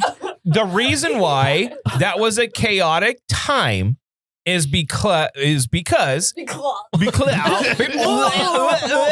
See, it happens to everybody. the reason why it was tough is because we were recording and I got all those crazy phone calls about that deal falling out, and I was trying to save the deal. So when you're like on the back end about to close homes, and then all of a sudden a bunch of bullshit happens within 10 minutes. Special. He's so No, special. no. It was 3 houses and we were on the back end. It was like time to close, and then a buyer went all crazy. So I was desperately trying to save that deal, which still fell out. We're about to sell that coming up next week. Okay, but So, make it I'm make just saying. sense. So because a deal is closing, so for every real estate agent out there, you have to listen to your phone calls on speaker with 3 other people in the car at 112. I have to answer the phone. Oh, and I'm fine with that. I'm half fine. deaf. All right. Yes, that's what we heard. That's what we heard. Was, I have do you bad know hearing. how much rock music I have listened to in my life? Do you know that I go to EDC and listen to EDM, Dude, and there's absolutely hold on. no reason that you should have your volume at I was 112? going since the age of 12. I would go to like Sugar Hill punk rock shows with my ear next to the fucking PA like a dip, and it affects my fucking hearing. I owned a 1971 Datsun 240Z, and I was in bass competitions. So beat that. No. No. Colleen, everybody. Colleen. Hey. Squirrel I will say the moral of that story that I got is if you are selling your home, this man right here, passionate. If you want someone on your side, it's just we've also all right here. heard about what's going on because Drew's on speakerphone. We know everything about his life. Not a private conversation. No. I know your address. I'll come find you. I'm very transparent about everything. I want everyone to be in on my business. Love it. Yeah. Well, we love the business and we love the bee's knees. And I want to transition here to something that was really bothering this week. And it was the Mardi Gras. Mardi Gras was this past Tuesday, the 4th of March. And It was? And that's my point. Yep. Nobody brought it up. Nobody talked about it. It was I didn't raining. see it anywhere. It was raining. No, but typically you'll get like social media posts and you'll get like people doing a sick day fade on a Tuesday because, you know, you got the whole like Ash Wednesday. I didn't see anybody doing anything. Very true. Is Mardi Gras dead? Is Mardi Gras dead? I think we should do a Mardi Gras delay party. Because it was raining on Tuesday. We couldn't have done anything. It doesn't matter. Don't let it rain on your parade. I hate the rain. The rain's like so nice here because we only get it like 4 times a year. No. Very refreshing. Mardi Dude, Gras. Okay, I'm sorry. There's probably an awkward edit in the middle of this Somewhere. because my wife decided to go ahead and give me a call in the middle of recording day. Let me go ahead and clarify something. My wife. I have My wife. 2 days that I record during certain hours. One is on Tuesday when we do taps and takes. Horrible thumbnail here. Yeah. Okay. And then the other one is Fridays. Yes. And we are usually here from 9:30ish, or if you're Elliott, 10:15. I got here at 9:40 Mm-hmm. Yeah. ish. Okay. Until about 1:30. She has the ability to text. So I get a call from my wife. Okay. My wife. And I'm like, I turn on the phone so she could hear us talking. And then I shut it down and I immediately text her, hey, what's wrong? Uh-huh. Because if there's like an emergency, I need to know. Yes. No response. So I'm like, something's wrong. Yeah. I'm like, Sarah, no response. I'm like, something's going on. Like something's going on with my daughter. Well, maybe she heard you talking and she's like, oh, I can't interrupt. Sarah will interrupt if she feels like interrupting. That's my girl. So I'm like, okay, something's wrong. I call her and she's like, so like, is the roof at McGill like 10 years old? Or I'm like, that's what you're calling me for? And you couldn't respond via text, Sarah? Like, I'm over here thinking like my daughter fell off the jungle gym and broke her arm or something. You know what the problem is, though?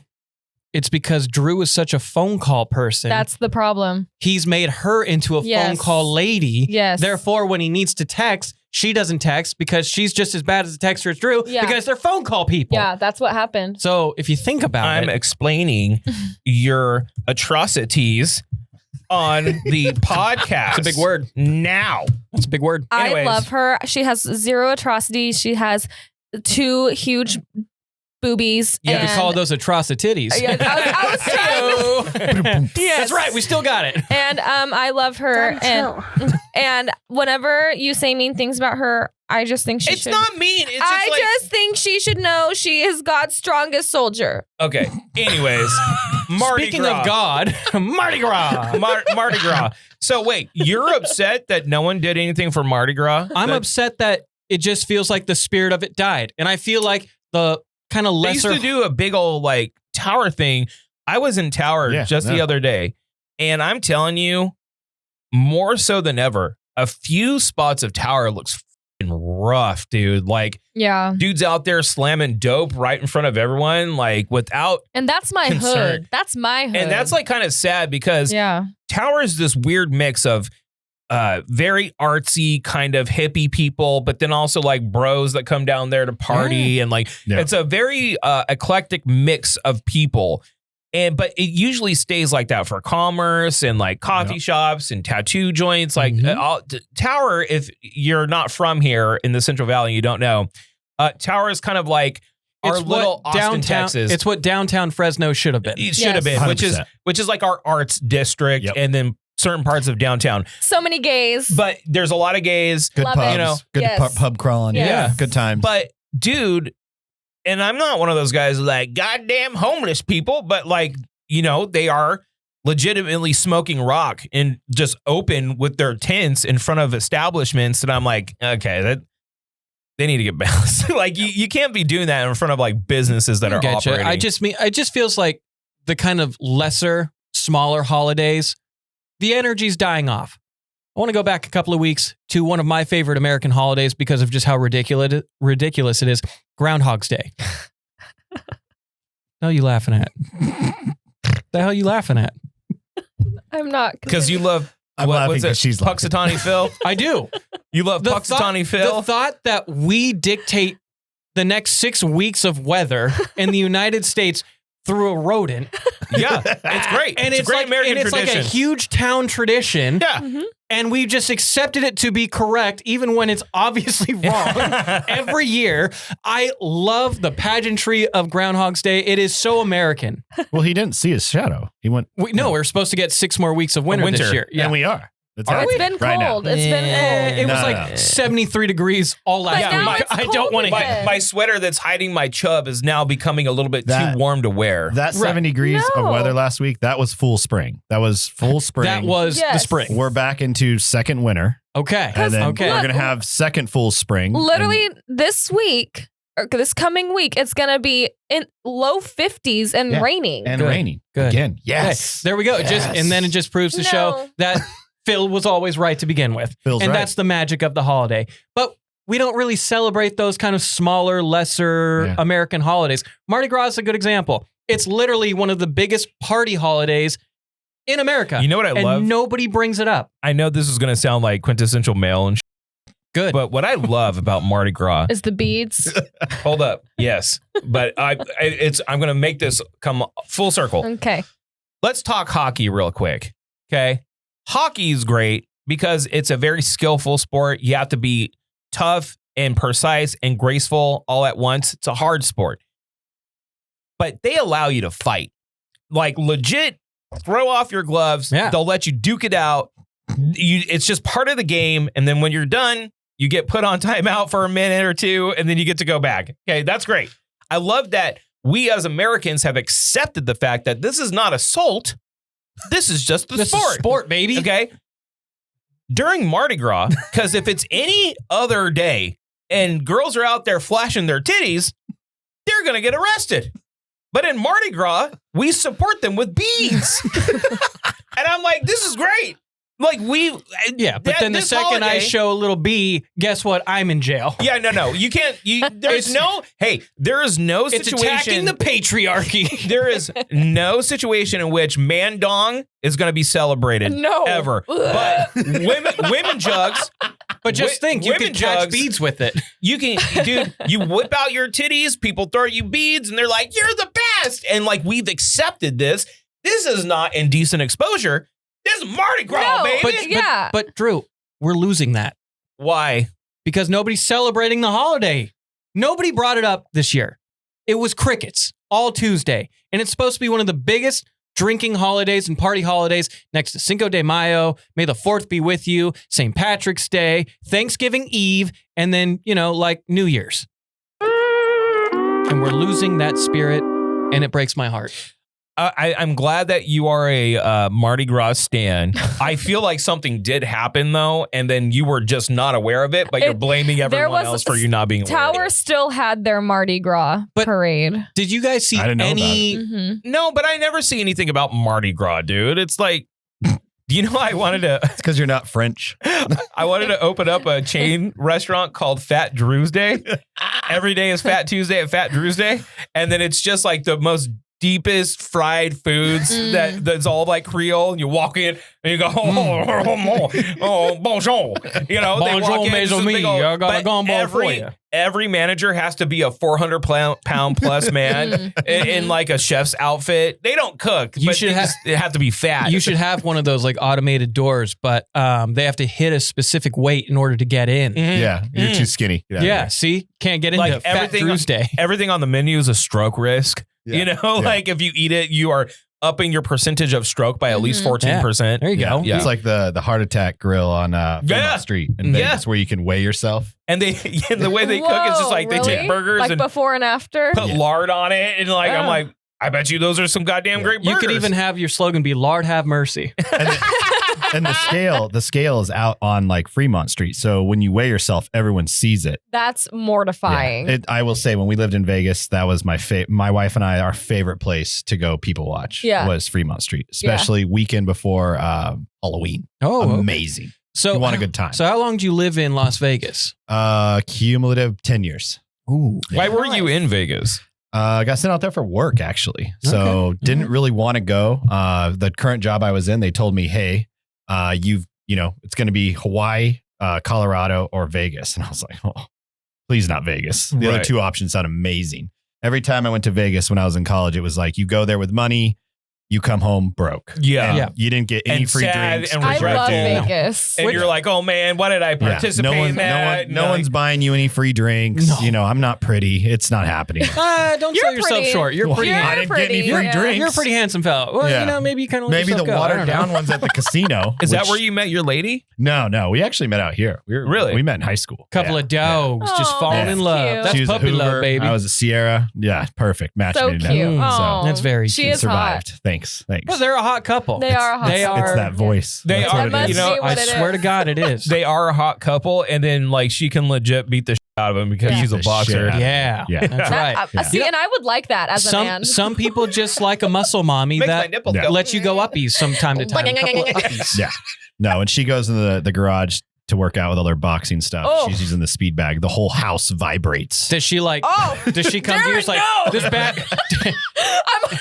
I'm just sitting on their floor.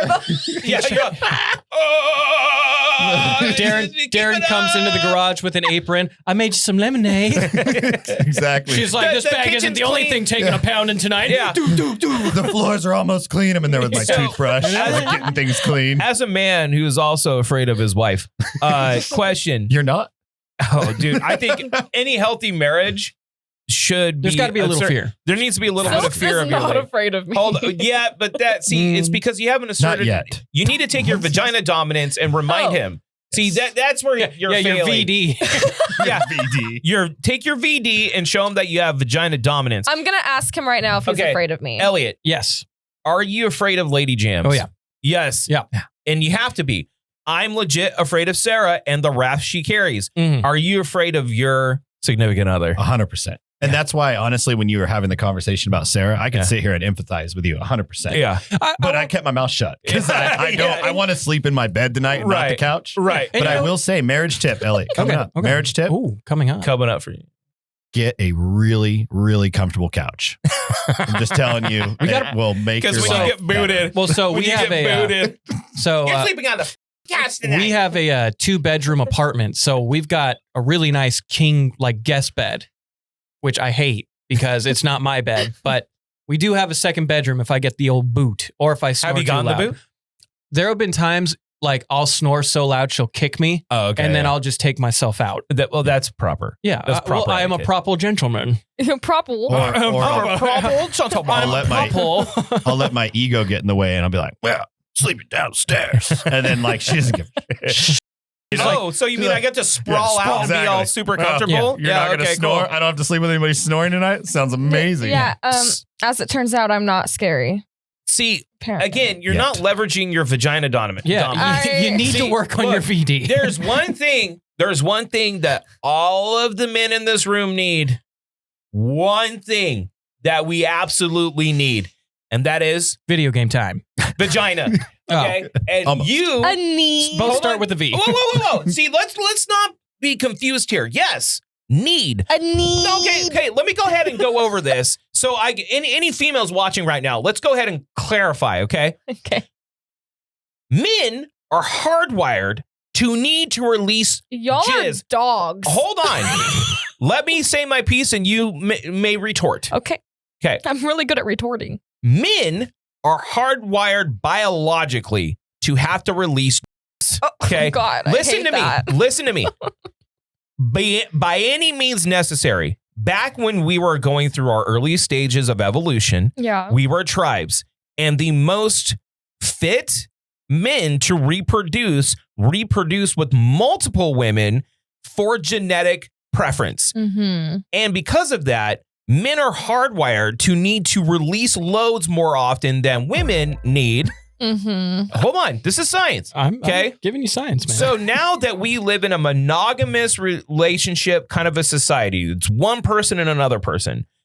If we are not having sex regularly, we need to take care of it ourselves, or else our brains will not let us think about anything. I don't believe You're that. failing Oh, science. Dude, Elliott, am I wrong? Like, if you don't get it out, like, you are predisposed to just be like, I hate it. What do you mean? Thank you. Like your brain stops working? Like, no, like you have to get it out. This is what women don't understand, because you're a woman, so I'm not expecting you to understand this. I don't. Men's biology is us up. Like, Yeah. dude, Y'all are dogs. Some say it's even tougher than women's struggles.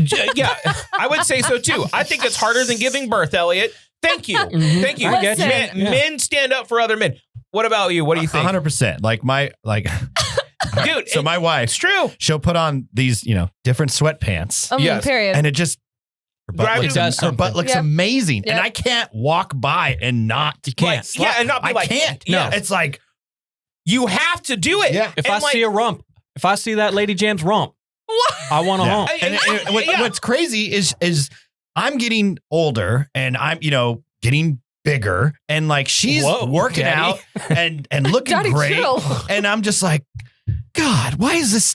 It's so easy for you to look good. Like, I'm running, I'm trying. Okay, Nope. we feel the And I'm opposite. only getting fatter. Exactly. We feel Yeah. we feel like a man can lose weight instantly. We have hormones that make it hard for us to lose weight. I'll give you that. That Yeah. there is a hormonal Yeah. shift here, but the thing is that it's not. I told Sarah the other day, okay, because I have the same problem with you. Like, she does this thing where she like bends over and she's like looking at her phone. I have to grab her, like I have to do it, and it pisses her the off. She's like, "Stop it!" Right? But what you don't understand is that the moment that I walk by you and I don't slap your ass is when you need to be like, "Well, why the didn't he slap my ass?" No, listen, I am a woman that is very okay with things. Right? We all know this about me. Correct. Very okay. I just don't It's a crocodile. understand It's a like crocodile. so here's the thing. Wait, hold on. It's back to my point, though. My point is that you are the holder of the vagina. Yeah. Our job is to keep you happy and show you that we love you so we can continue to live out our biological written laws. It is a monogamous give and take. I'm okay with that. That's not what I'm saying. But you should be the one, because if you withhold it, that's a punishment. You guys can also just like 5 p.m. hub it. Not real the same fast. thing. No, Not the same not even thing. remotely Not even close. Not even remotely close to the same Are thing. you guys into like the connection? That's gorgeous. To a degree. I love that. 100%. Yes, That is so 100%. sweet. Yeah. Okay, listen, because I feel like, speaking from my ex who was cheating on me, he would say things, and honestly, that were like, sometimes it's just easier just for me to do it. Well, meanwhile, he met other women. But like to Yeah, me, that guy's got issues. but to me, he would say something like, well, I'm not pursuing you because I would rather just do it myself. Yeah, but he was Is that he was real? fucking Yeah, but no, it's because No. he was getting strange. Therefore, that desire to chase not and there. it was gone. Less- Yeah, that Right. should be the first red Okay. flag. When you that should are- have been. Okay. when No. you are in a monogamous relationship Yeah, and you yeah. aren't cheating, Yeah. even if you do beat off, Yeah. you still relentlessly want to your wife. Yeah. And it's, Yeah. there's a line of like being respectful and understanding that you are the arbiter of your own body, and we got to be respectful of that. But at the same time, we get f***ing loony, Yeah. like loony in the f***ing head That's if we wild. don't handle. At least you're like grabbing what I'm like putting down here. I hear what you're saying. I just personally, and I don't know if this is the same for all women. Like, I am a pretty sexual person, but I like if Silks went and I went like a couple weeks or whatever, I wouldn't be like smoke coming out of my ears. By day 5, I'm a f***ing mess. Yeah. Silks Like, in the meantime. By day, and I'm 41. I'm 41. I'm 41 years Day old. 5. By day 5, I'm a maniac. Drew's testosterone's going strong. It's great. Period. Healthy. Yeah. Healthy. Is that why I have all hair? You know what? Yeah. But You're at, healthy. at least we can understand this. So my whole point in all this Yeah. is that because you're the one that Yeah. has the final say, Yeah. you should be the one that scares your man. Oh, he literally was like, no. Yeah, well, No. he'll learn. I want to say He'll learn. something Yet. before we dive into our next set of things. I'm very proud of you guys. Even though you did try to sneak it in 10 minutes in, that was 1 hour and 20 minutes of not talking about dongers, splooge, or jizz. So congratulations to you guys. Splooge We and have a just f***ing thing. podcast. Yeah, we have no, a f***ing I'm podcast. just- We should be able to talk about I this. love the word No, and you splooge. did it very respectfully, and I'm proud of you guys compared to like 2 weeks ago when you guys were just talking goop for the first Oh, 10 minutes. Gloop, gloop. Gloop. That was as a listener when I was hearing gloopy, Gloopy. and I just No. I was like, oh, Gloopy like, is a oh. good word. I'm sorry. I It think is, very but- descriptive. It's really not. It's really not. Now, I want to do something a little different today because this is probably the one and done I'm going to have is being in this chair. I wanted to do. Whoa. It's not going to be a one and done. Hooray! All right. Yeah. Unless you That's get up. 'em. That's how you get them. Uh-huh. All right. I wanted to do reaction and thoughts. So I have a couple of videos stacked up. I have Orc linked up, ready to go. Orc, are you ready to go? I love that he actually Yeah. isn't piped through, but I have to just kind of hear him through headphones. Okay, so the first one is we go to Japan because Micah Parsons, NFL defensive lineman, one of the best in the NFL right now. They weigh about, he's like what, 245 all muscle. He goes to Japan to try sumo. That sumo doesn't move. Oh, dude. That sumo doesn't move. And to the Look point at where his he's arms, though. laughing.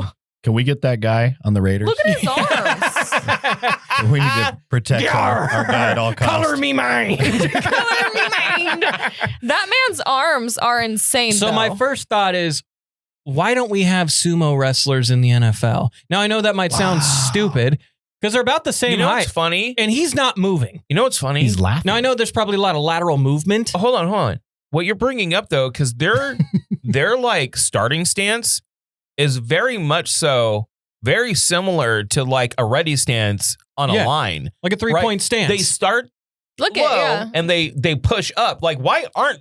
What if this is like a new? Wait, hold on, Elliot, hold the phone. We get a team in Japan. No, what if this is like, you know, when people need to like be better at martial arts, they'll take like ballerina lessons. Yes. Right. And you wouldn't think, but it helps your flexibility in the way that you move, the gracefulness. What if we just unlocked and seeing real time, like people that are in the NFL realizing that sumo training could make their D-line wild. Their D-line or their offensive line, because that guy doesn't move. I mean, the second Micah rushes, and granted, it's just a classic bull rush, and there are different techniques for defensive linemen. But if that boy gets his hands on you, you're not moving anywhere. So, I mean, I think we need a little more sumo wrestlers, and you're seeing like rugby players start joining the NFL now. I think we need sumo in the NFL. The sumo wrestler is laughing. He's literally laughing. Yeah. He's laughing at his That's great. attempt. Yeah. And so next, Orc, if you can pull up the next championship I want to go to, it's the YouTube video. You know me. I love weird, wacky championships and sports. Like Whether weird, whether it's like the balloon, keeping the balloon up in the living room sport. I don't know the name of. There was the Frisbee golf tournaments we were thinking about trying to get a sponsorship with way back in the day.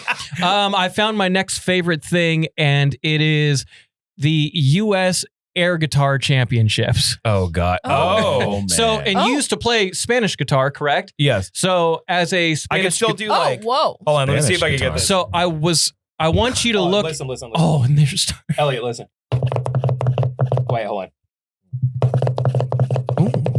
So he's got the fingers. He's still finger licking Drew. I still have some of the movement, but my Wow. So I want your expert opinion on some of the technique for this. Shebang. He's got ladies Like groupies? swarming But around it's the him. confidence. It's Yes. the I'm confidence. still that's not gonna get getting Yes. us. Can we What hear the- it through. Oh no. what the? So I need you guys to What is take this? off your headphones. You Okay. mentioned hip hop being in a weird state. Yeah. So there's this guy on YouTube. His name's Glorb, right? And so he's got a side channel called Blorg. And what he does is he'll get the AI voices of characters and make trap hip hop songs to it. And so this is my swamp. Oh God. Yeah, dude, the fact that he animates this, makes the beats, and then raps the songs.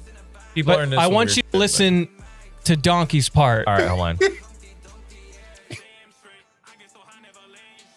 I hate that. Like, I hate. Dude, he's dropping bars. Dude, I hate the.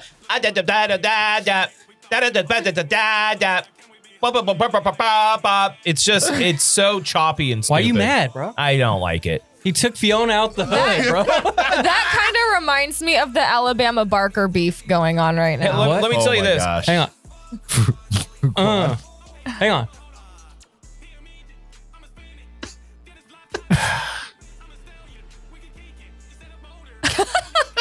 Okay, he's got Purple Rain in a Cup, Big Okay, Sippin'. look. That's a bar. That's Hold a on. bar. I have more issue with the style of it rather than what it is. Like, it's fun. Okay, it's fun. That's fine. People can enjoy it. I don't have. I hate the delivery of the So style. you don't like the this. fast paced kind of No, delivery? it's choppy. trap. It's Yeah, the just trap people style. going like this. It's not. It's not a, like. Please, here's my issue, and I've talked about this a billion times over, but if I haven't said it on this podcast, the thing about hip hop that I love, especially being like a Bay Area or like central late 90s, close to the Bay Area. You have Bay Area hip hop, like underground hip hop from like 20 years ago, had a lot of very lyrically profound people that were doing amazing things. And that is the bar of skill that people would get into and try to obtain. This is like such a low bar when it comes to rhyming and actually doing the craft, right? That everyone's doing it now because it's easy to emulate. Whereas you don't have people like the Eminems, the Slugs, you don't have people raising their lyrical like skill set because this is arguably easy to do. I can go like this. Yeah. I agree. And you're just saying sentences. It's not half of this is not even rhyming. It's bad. Those were rhymes. Those are rhymes. Those were rhymes. Those were okay, rhymes. But it's choppy. It doesn't have a flow state. It's beginning stop. It's a hard stop. It's not a flowing rhyming what is it? Stanza? I 100% agree. I 100%. So are you hating on Blorg? I You like hating No, on I Rice? love the animation I like Blorg. and how like Team Blorg. that. Awesome, Mhm. right? Like I was dying. I think it's hilarious, especially Well, and it Forget also, Donkey. you know what? Yeah, It also, two things that made me. One, I think it's so creative and funny and a great way of using AI. right. Because AI is very, you either hate it, you love it, or it's Scary. ruining everything. It's Yeah. scary, right? I love how he's using it. Mm-hmm. Too, and it makes me realize Eddie Murphy could have been a great rapper. Yeah. He's a great singer. And that's what I mean. Have you heard Eddie Murphy sing? I have not. He's fucking I have. awesome. But that's what I mean. You could have been dropping bars Yeah. from like the 90s to now if he wanted to. Have you guys? Go ahead. I was just gonna ask if you guys have been following the Bad Baby and Alabama Barker. Okay, let's No. come back. Let's take a quick I break have and a come lot back to with say. that. We'll take a little fiver. What's up? This is Drew from the Do Over podcast, and I'm going to tell you right now, I lean on expertise. Why?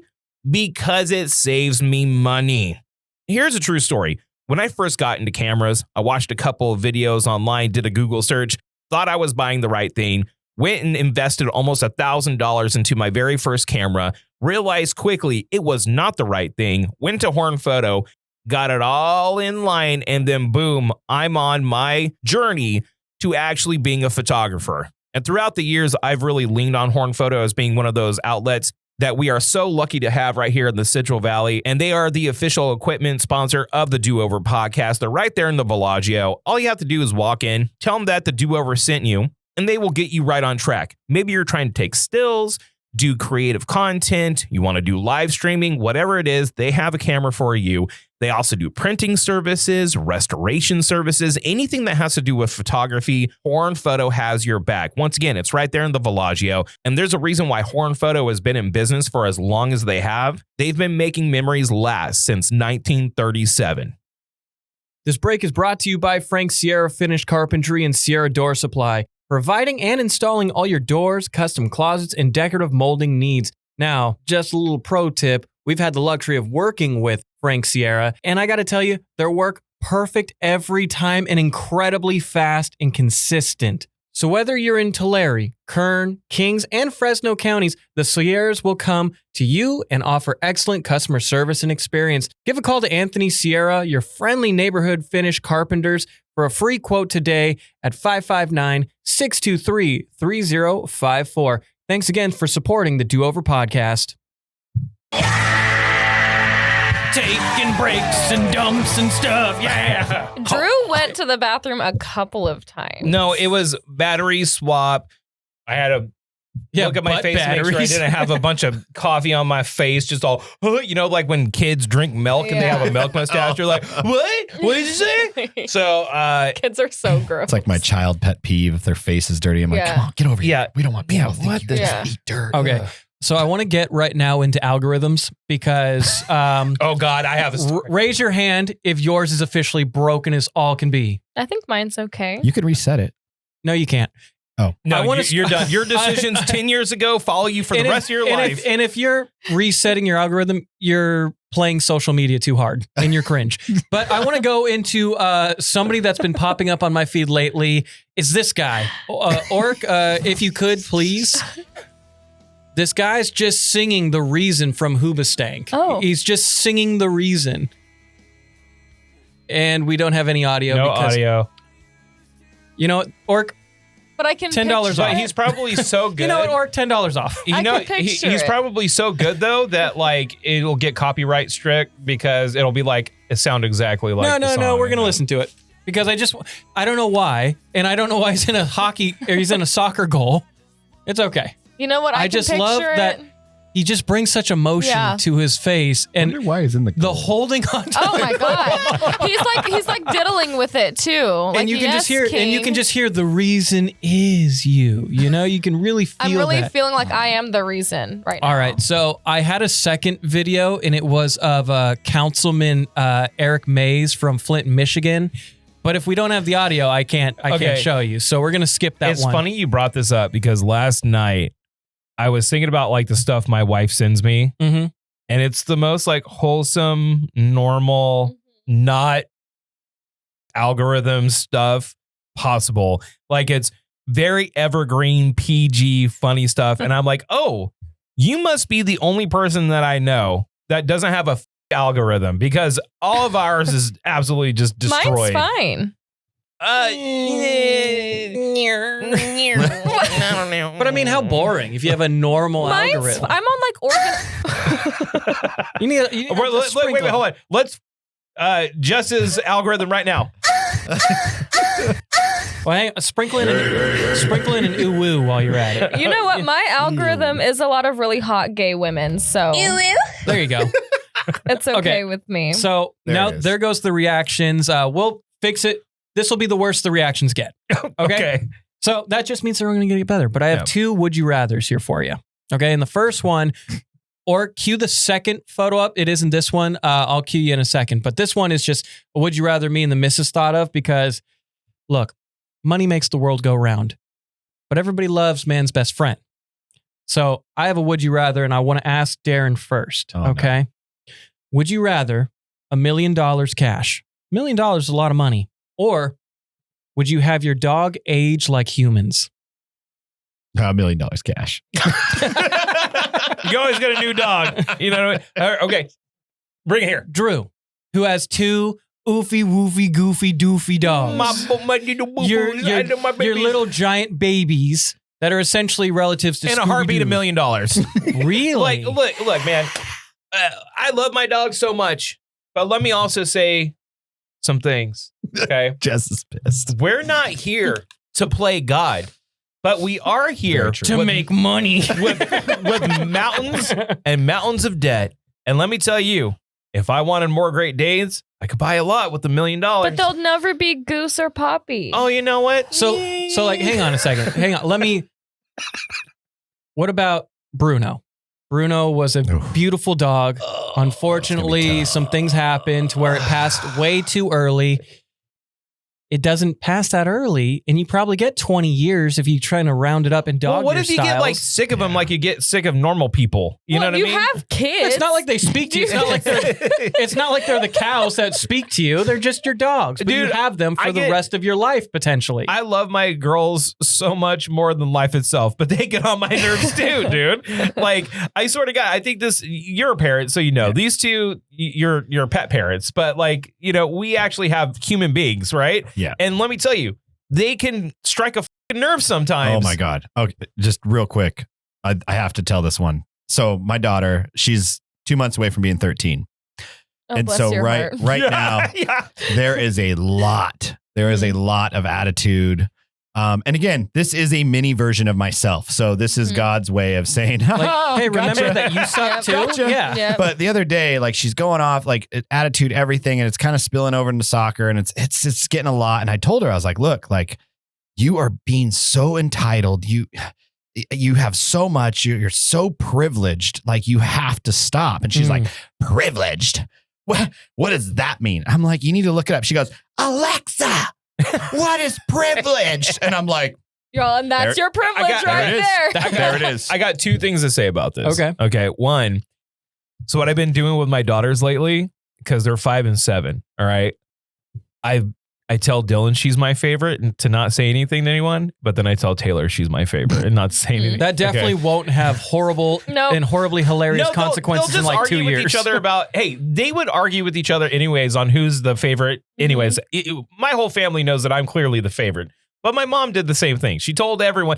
Sarah's dad did the same thing because they're twins. So they would tell them both that they're the favorites. And that's because I clearly have an inclination to be more attached to Dylan because Dylan is a lot like me. Dylan, when you talk about God playing games, like Dylan is me in a female form. And I'm like, holy all right. So that's Jade. The one thing that I think people get up with privilege, the idea of privilege, especially, you know, another white guy with the podcast over here. What fucks people up is that when you work really hard, like I'll take Jess, for example. Like Jess. Like Jess. Jess works literal on her feet 12-hour days. So hard. Consistently. Yes. If someone was to look at Jess and say, well, you're privileged because you're white and that's why you have what you have. Even if that's insulting, there is still an air of truth about that statement, but it's hard to swallow when you work your ass off. Jess, do you find it hard to swallow? No. Privilege. Who's the dirty one, Elliott? I didn't say anything. No, but there was no soundboard there. I was waiting for soundboard. Listen, what I'm saying is that it's not fair, but fair at the same time. And I've always struggled with that. The idea of privilege in general is because it's like, dude, you can say whatever the fuck you want about me. However, I did work 2 jobs. I was up at 4:45. I would end my day at 11. I am a parent of 3 children and I work constantly. Yeah. Like, don't you dare tell me that I am privileged to do this. But then when times are tough, I had parents that had a home in North Fresno, and maybe a lot of their doors were open to them because of the color of their skin. There's an air of truth about it, but it's also hard to really take when you work really f***ing hard. No, I get you. And I mean, like, I know I lucked out in the birth jackpot.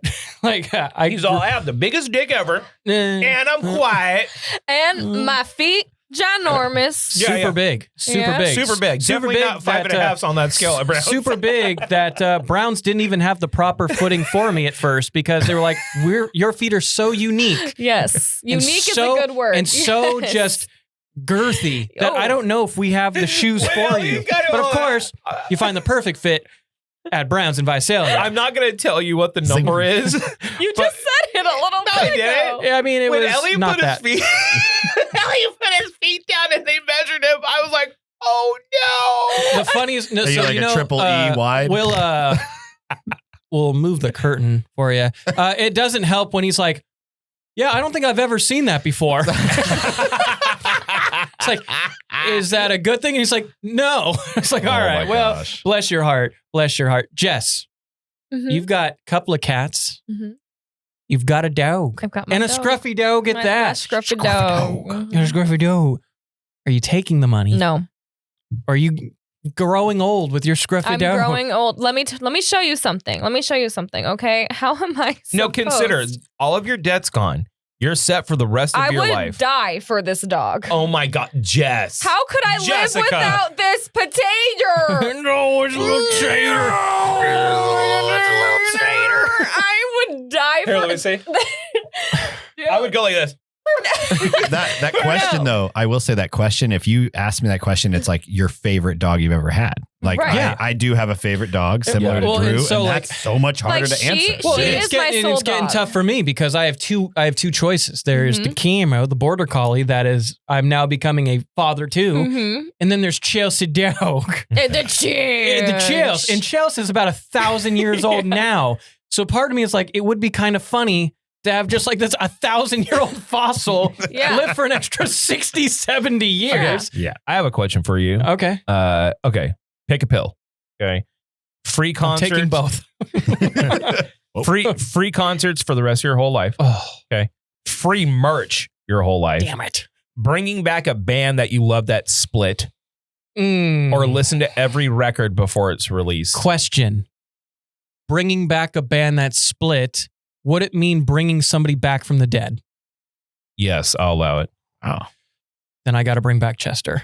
Mm.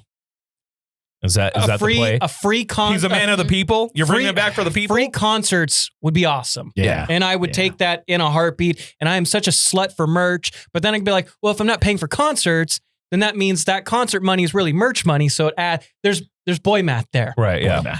Boy, meow. And before I think the new Linkin Park sound is incredible. Yeah, she does a really good I job. think Emily Armstrong, Mhm. I believe the name, she is fantastic. Yeah. And I thought the new album was great. I thought it Mhm. was a little stronger front half rather than back half, but I loved it.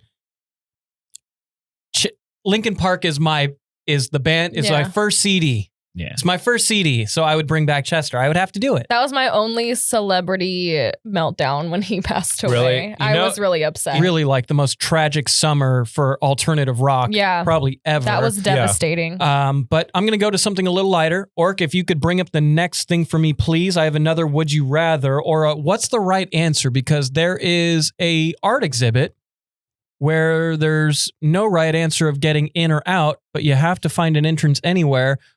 Orc Bubbas, if you could please, Orc while I'm Bubbas. trying to It's Chris Cornell. Here's my problem. When I'm on video, I brain fart like a mother.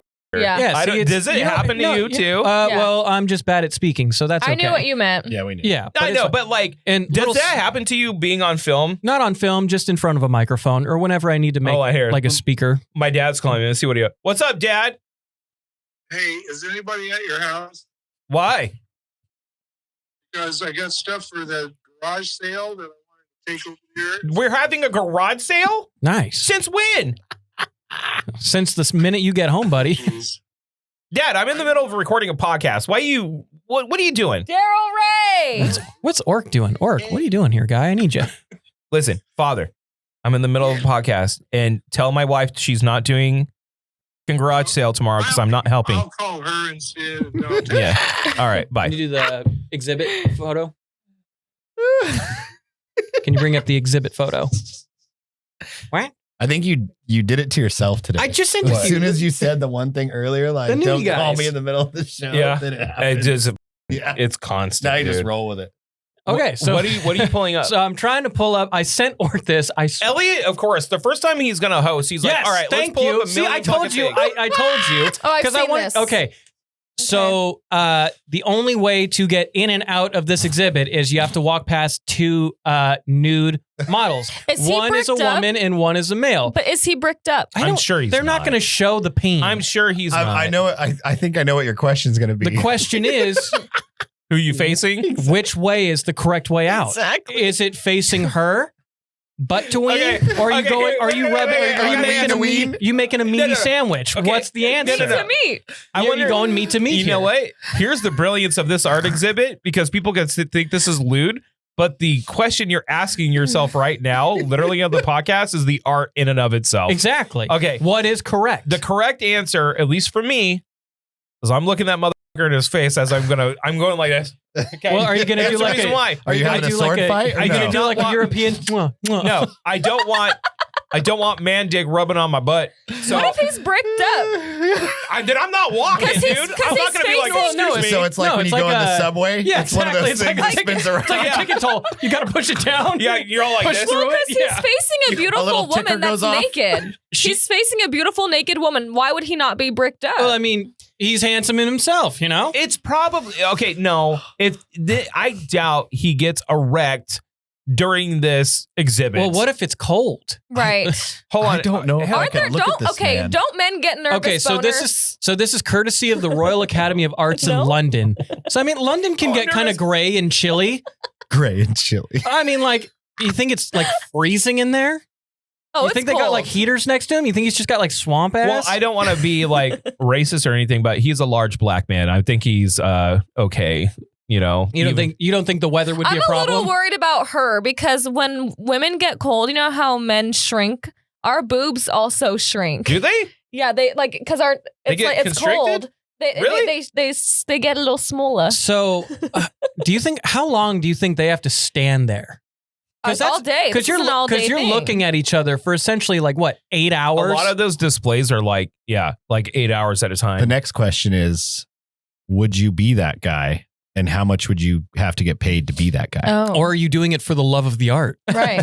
Like, The do you love of think, the game? Do you think No. they're doing it? Do you think they're just like the arts? No, the I- artists themselves. I think he gets paid to do it. How much would you get paid for Imagine standing like around? a dude like, okay, like going up to a chick and be like, all right, I got this idea for an art exhibit.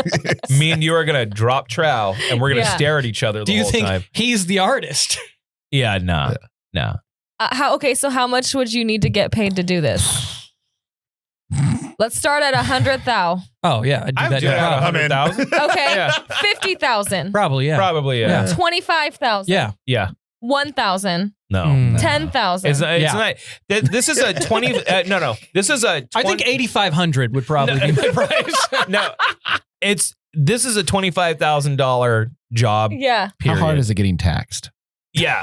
Like, is there taxes involved? Is it, or Yes, is, straight it, taxes is it in involved. pound? Is it in Is it pound? considered a bonus? Taxes involved. I think if you get somebody to do the like, I think you should get like a Can tip I- on top of Can that. I also say though, like these artists be wilding, and I've been wanting to talk about this on the pod for so long, and I'm finally finding an opportunity to bring it up. Sure. Not to distract from the beautiful naked bodies here, but can we stop calling splash artists artists? What are splash It's artists? abstract. It makes The you people think that and take feel. fucking paint and go like this and just throw it. See, there's one guy that I saw. That I've seen made some this- people that Hold actually. on. Okay, go. that made go. beautiful drawing Mhm. and did that style, but incorporated it into actual skilled Yeah. art. Mhm. That was dope. Yeah. The people that just grab a fucking canvas and spin it and take a bucket and just dump it on there. He's like, this represents nature.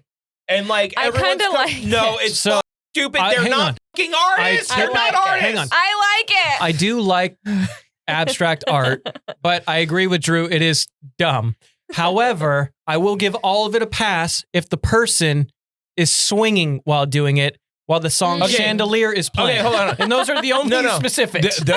I know exactly who the f- you're talking Yes. about. And I will give and him a pass because he was like the originator of this, and it's his fault why everyone is doing this. And like literal exhibits of splash art that's f***ing horrible that a fucking 4-year-old can do, selling for thousands of dollars. They're not real fucking artists. But I They're mean, not I want fucking Drew to be artists. an art teacher. But there's something about. They're not. But there I is like something it. like into like the guy swinging, and then you're just hearing, I wanna swing. That moves me. I think from I'd the be moved. chandelier. I feel like, you know what I thought would have been like a cool art exhibit? Yeah. Like if you're going to do something like that can be looked at as basic, right? Okay, so imagine, Elliott, you know, like calligraphy, like Japanese calligraphy with ink.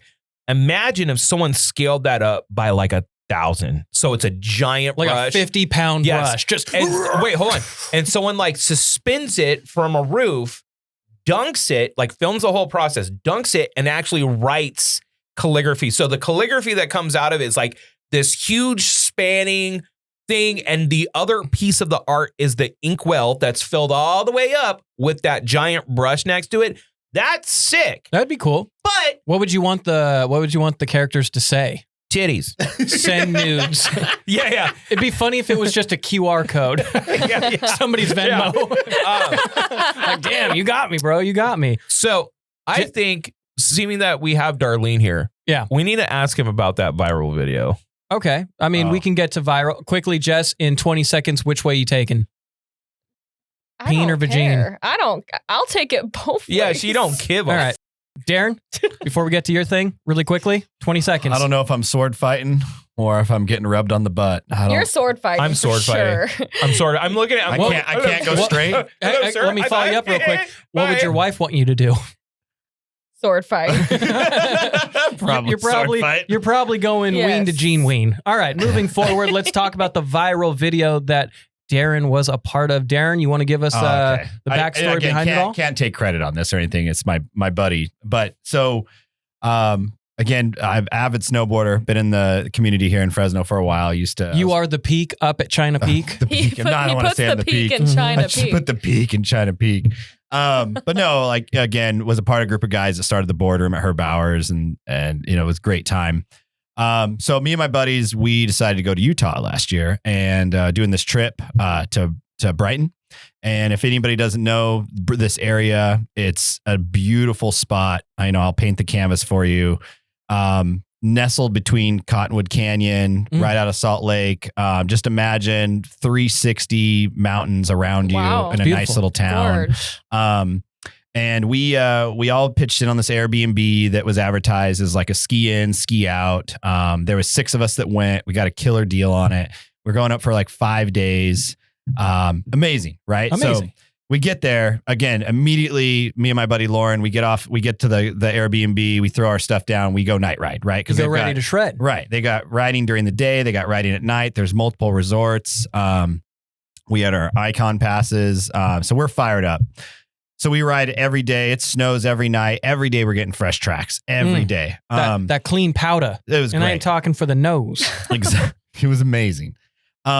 So we probably the second day, Lauren and I, we were riding the side of the mountain where in Utah, you can ride out of bounds. There's like gates, right? So you can go out of the gate. It's totally fine. It's just like assume the risk. Yeah, you just got to find your way back. Exactly. And watch out for bears. There was this one gate that we were going on out of, and then we were riding this completely untouched canyon, and it would kind of get back to those cabins we were staying at. And so we were doing this a couple days, and the run was amazing. Every time was fresh. It was great. And so the very last day, we had our other 5 buddies, and we're like, hey, you guys, you got to follow us. This is the last day, last run. And we go out the gate. We're all going through this canyon. We're having an amazing time. And Lauren, he's filming the whole run. He's got one of those Insta 360 cameras. Yeah. And he's leading, and I'm the second person. And then there's the other guys behind me. And we're all coming down. And we get down to the lower part where we see the cabins. And he's riding, and he goes left, left, left. And he breaks left. And then I see like 3 or 4 pillows untouched to the right. And I'm like, I'm not going left. I'm going to hit these pillows. I'm going to pop out on the road. What a loser. I'm like, I'm going to walk up this road. It's all good. So I break off right, and I hit the pillows, and my buddies follow me. Well, Lauren, he drops down into where the cabins are. And mind you, there's a lot of snow. Mm-hmm. So he drops down into what is like a road, but it's plowed, but it's still got a ton of snow on it. And he rolls up on this dude who is sitting in a lawn chair with a rifle. And Lauren's filming himself like he's pumped. Like he comes around the corner. He's like, oh my gosh, that was the best run ever. Yeah. Best run. And then all of a sudden, I just dropped down and went, all of a sudden, there's you can see it on film. There's a guy in a freaking plaid. He's wearing a red and he black looks like Farmer motherfucking John. Let me guess, he's got the overalls, the snow overalls. You better marry my daughter. And it looks like he's wearing a dress. Yeah, he's leaning back like one of the No. He's up out of his lawn chair, and he's pointing the gun at Lauren. And Lauren's like, and you see like Lauren like kind of freeze up in the video. He's like, like, oh shit, there's a gun pointed at me. And he's like, whoa, whoa, whoa, whoa, whoa. And he's like, like this. And the guy's like, the dude's yelling at Lauren. He grabs him by his jacket. On And he's like, what are you doing out here? This is private property. Are you with those guys? And Lauren has no idea what he's talking about. And he's like, and Lauren's like, look, I'm sorry. And like, he's handling it so good. Like, he handled it so good. And he's like, I'm sorry. And he's like, what are you, an icon user? He gets all fired up. And he's, and Lauren's like, I'm sorry. I mean, he's like, this is private property. And Lauren's like, I didn't see any signs. And the guy's like, you need to get it. And he's like, I'm out. And he's like, you come down here again, I'm blowing holes in you. Literally what he says on camera. And so Lauren is like, unstraps his board, walks out of there, and you could tell like he's shook, right? Oh yeah, anyone would be shook in the and he's just like, whoa. Well, and you've got this fear of you're walking away. You don't know if he's gonna shoot you anyway. Yeah. So he gets out to the road, and there's 2 other skiers, and the other skiers are like, whoa, did you see that guy? You see that guy? Mind you, we found out later that the dude butt checked one of the skiers with the rifle. Way. And the kid he butt checked is like 16, 17, right? And then that's assault in a minor. And then we walk up from the road, and Lauren's like, I just had a gun pull, and we're like, what? And like we're like kind of all like, no way. And then all of a sudden, like we all walk back to the cabin. I could tell Lauren's still shook, handling it really well. And he's like, I filmed the whole thing. I'm like, no way. Like, so we want to look at this. And then we're sitting around, and one of our buddies, his name is Kyle, and he's in the Air Force. And we're like, where's Kyle? And so like my buddy, that's his brother. So my buddy Mike, he's calling. Kyle's not picking up. Right. And then finally Kyle picks up, and we're like, yo, where are you? He's like, I'm almost to the bottom of the canyon. We're like, okay, you're going to see 2 tracks. Go right. There's a dude with a gun. If you go left, he's like, what? Yeah. And so like any other situation, like if I'm concealed carry, and we all know this, like if someone draws a gun on you and you're concealed carry, it's basically who's going to shoot first at this point. Yeah. Like, idiot, right? And if you are concealed carrying and someone already has a gun drawn on you, you don't pull unless there is like an immediate, like, oh, you're going to get shot, danger situation. And this whole thing, it's crazy. So, we reach out to local law enforcement. Right. And their immediate thing is like, well, you're on private property, like you shouldn't be there. And they kind of brush it off. Sure. Right. Oh my and it's God. like, well, Lauren, and this like, it's infuriating, right? Because it's like you literally just had a rifle pointed at you. And so Lauren, he sends the video to a couple news outlets in Salt Lake City. They take off with it. Oh, yeah. And then all of a sudden you got the mayor of Brighton that's now like involved, and he's on the news like, oh, we don't want this to happen. And, normally there's signs there. Mind you, there was no signs. No signs. No signs were ever up. Or you couldn't see him. Snow was covering him, whatever it was. The video goes viral.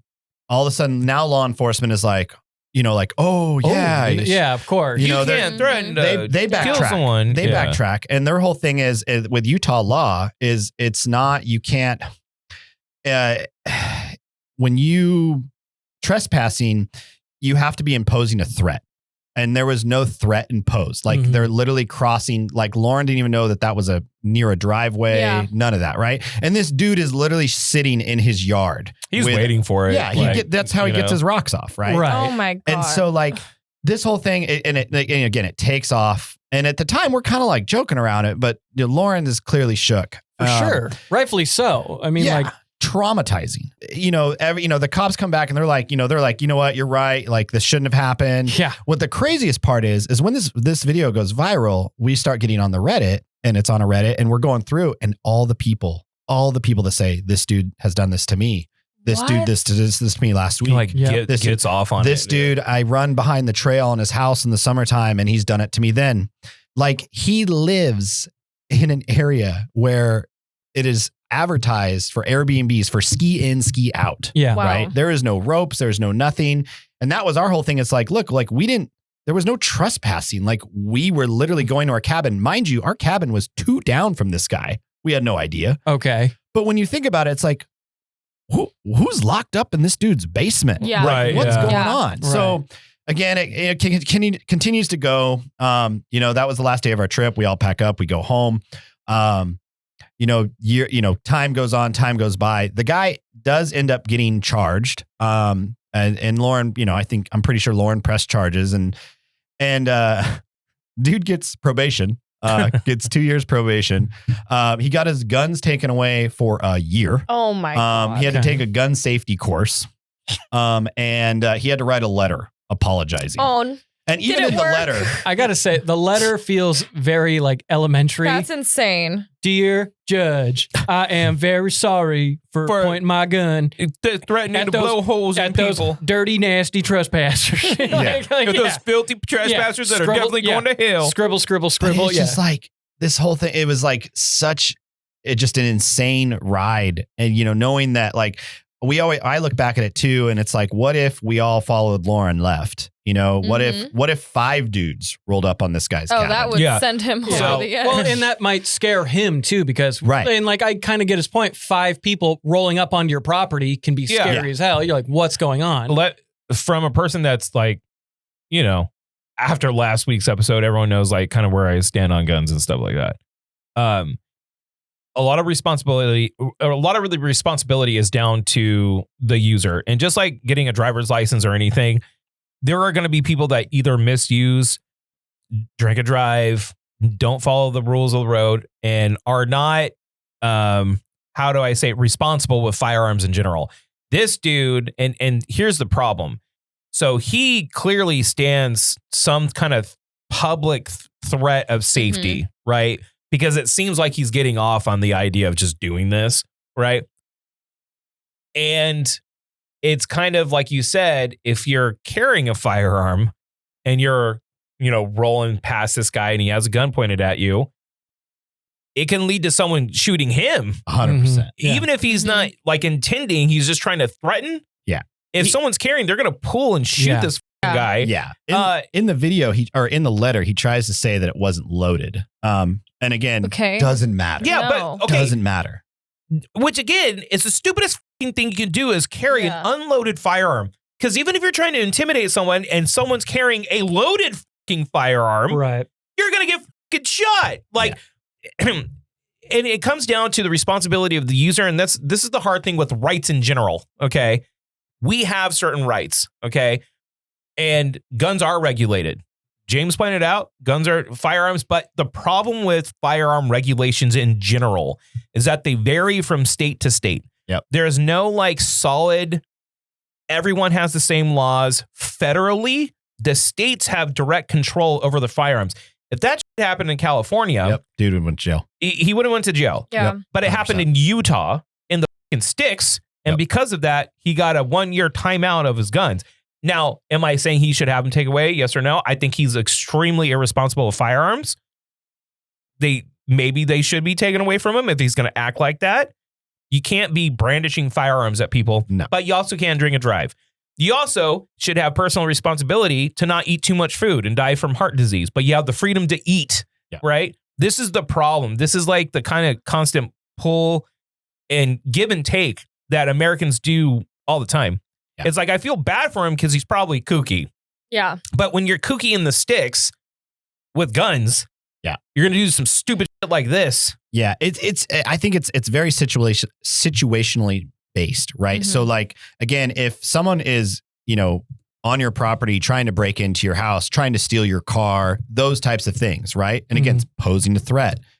Yeah, it makes sense to come out and be like, defend your property. But like to just say like, well, you're trespassing, it's like, first of all, no, you couldn't tell if you were trespassing or if you weren't trespassing. It's the middle of the winter. And There's you tons of snow. There's no fence. And you there's no also sign. said it's ski or snowboard into cabin, correct? Exactly. Okay. Exactly. So, and that was another thing. It's just like, that was the whole thing I felt that was lost in this story, even when the news media took off with it. It's we weren't just in the resort. We weren't just skiing or snowboarding through someone's property because we were out of bounds. We were literally going back to our cabin that was 2 doors down from this dude's cabin, Right. that we were just trying to get back to our property that we were staying at. So like to try to justify and say, well, you were trespassing, this is because you wouldn't believe, again, you comment for him, it'd go wild, there. And then there was all the people like, oh, stay the fuck out of Utah, blah, blah, blah. Sure. And again, it's like, okay, yeah, but you have to remind yourself that it's all tourism and you're making tons of money off of everybody going to your little tourist town. Yeah, Right. that's where the bulk majority of your fucking dollars come from. So exactly. Like you want to be hospitable to those people. But yeah, it was definitely a weird ordeal.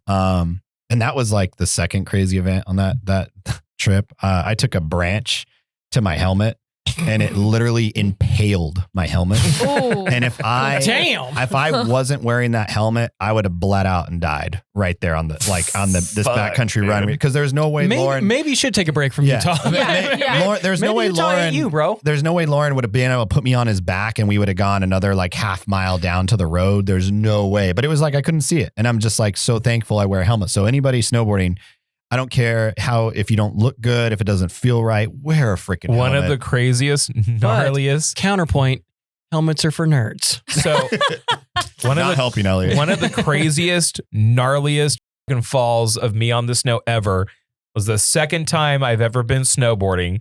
And, I kind of adapted to it well because I skated a lot when I was younger. So, but I still struggled with catching edges. I'm going down. It's not even like a black diamond. It's like academy, like upper academy at China Peak. And as I'm going down, I'm not wearing a helmet. I'm wearing a beanie and goggles.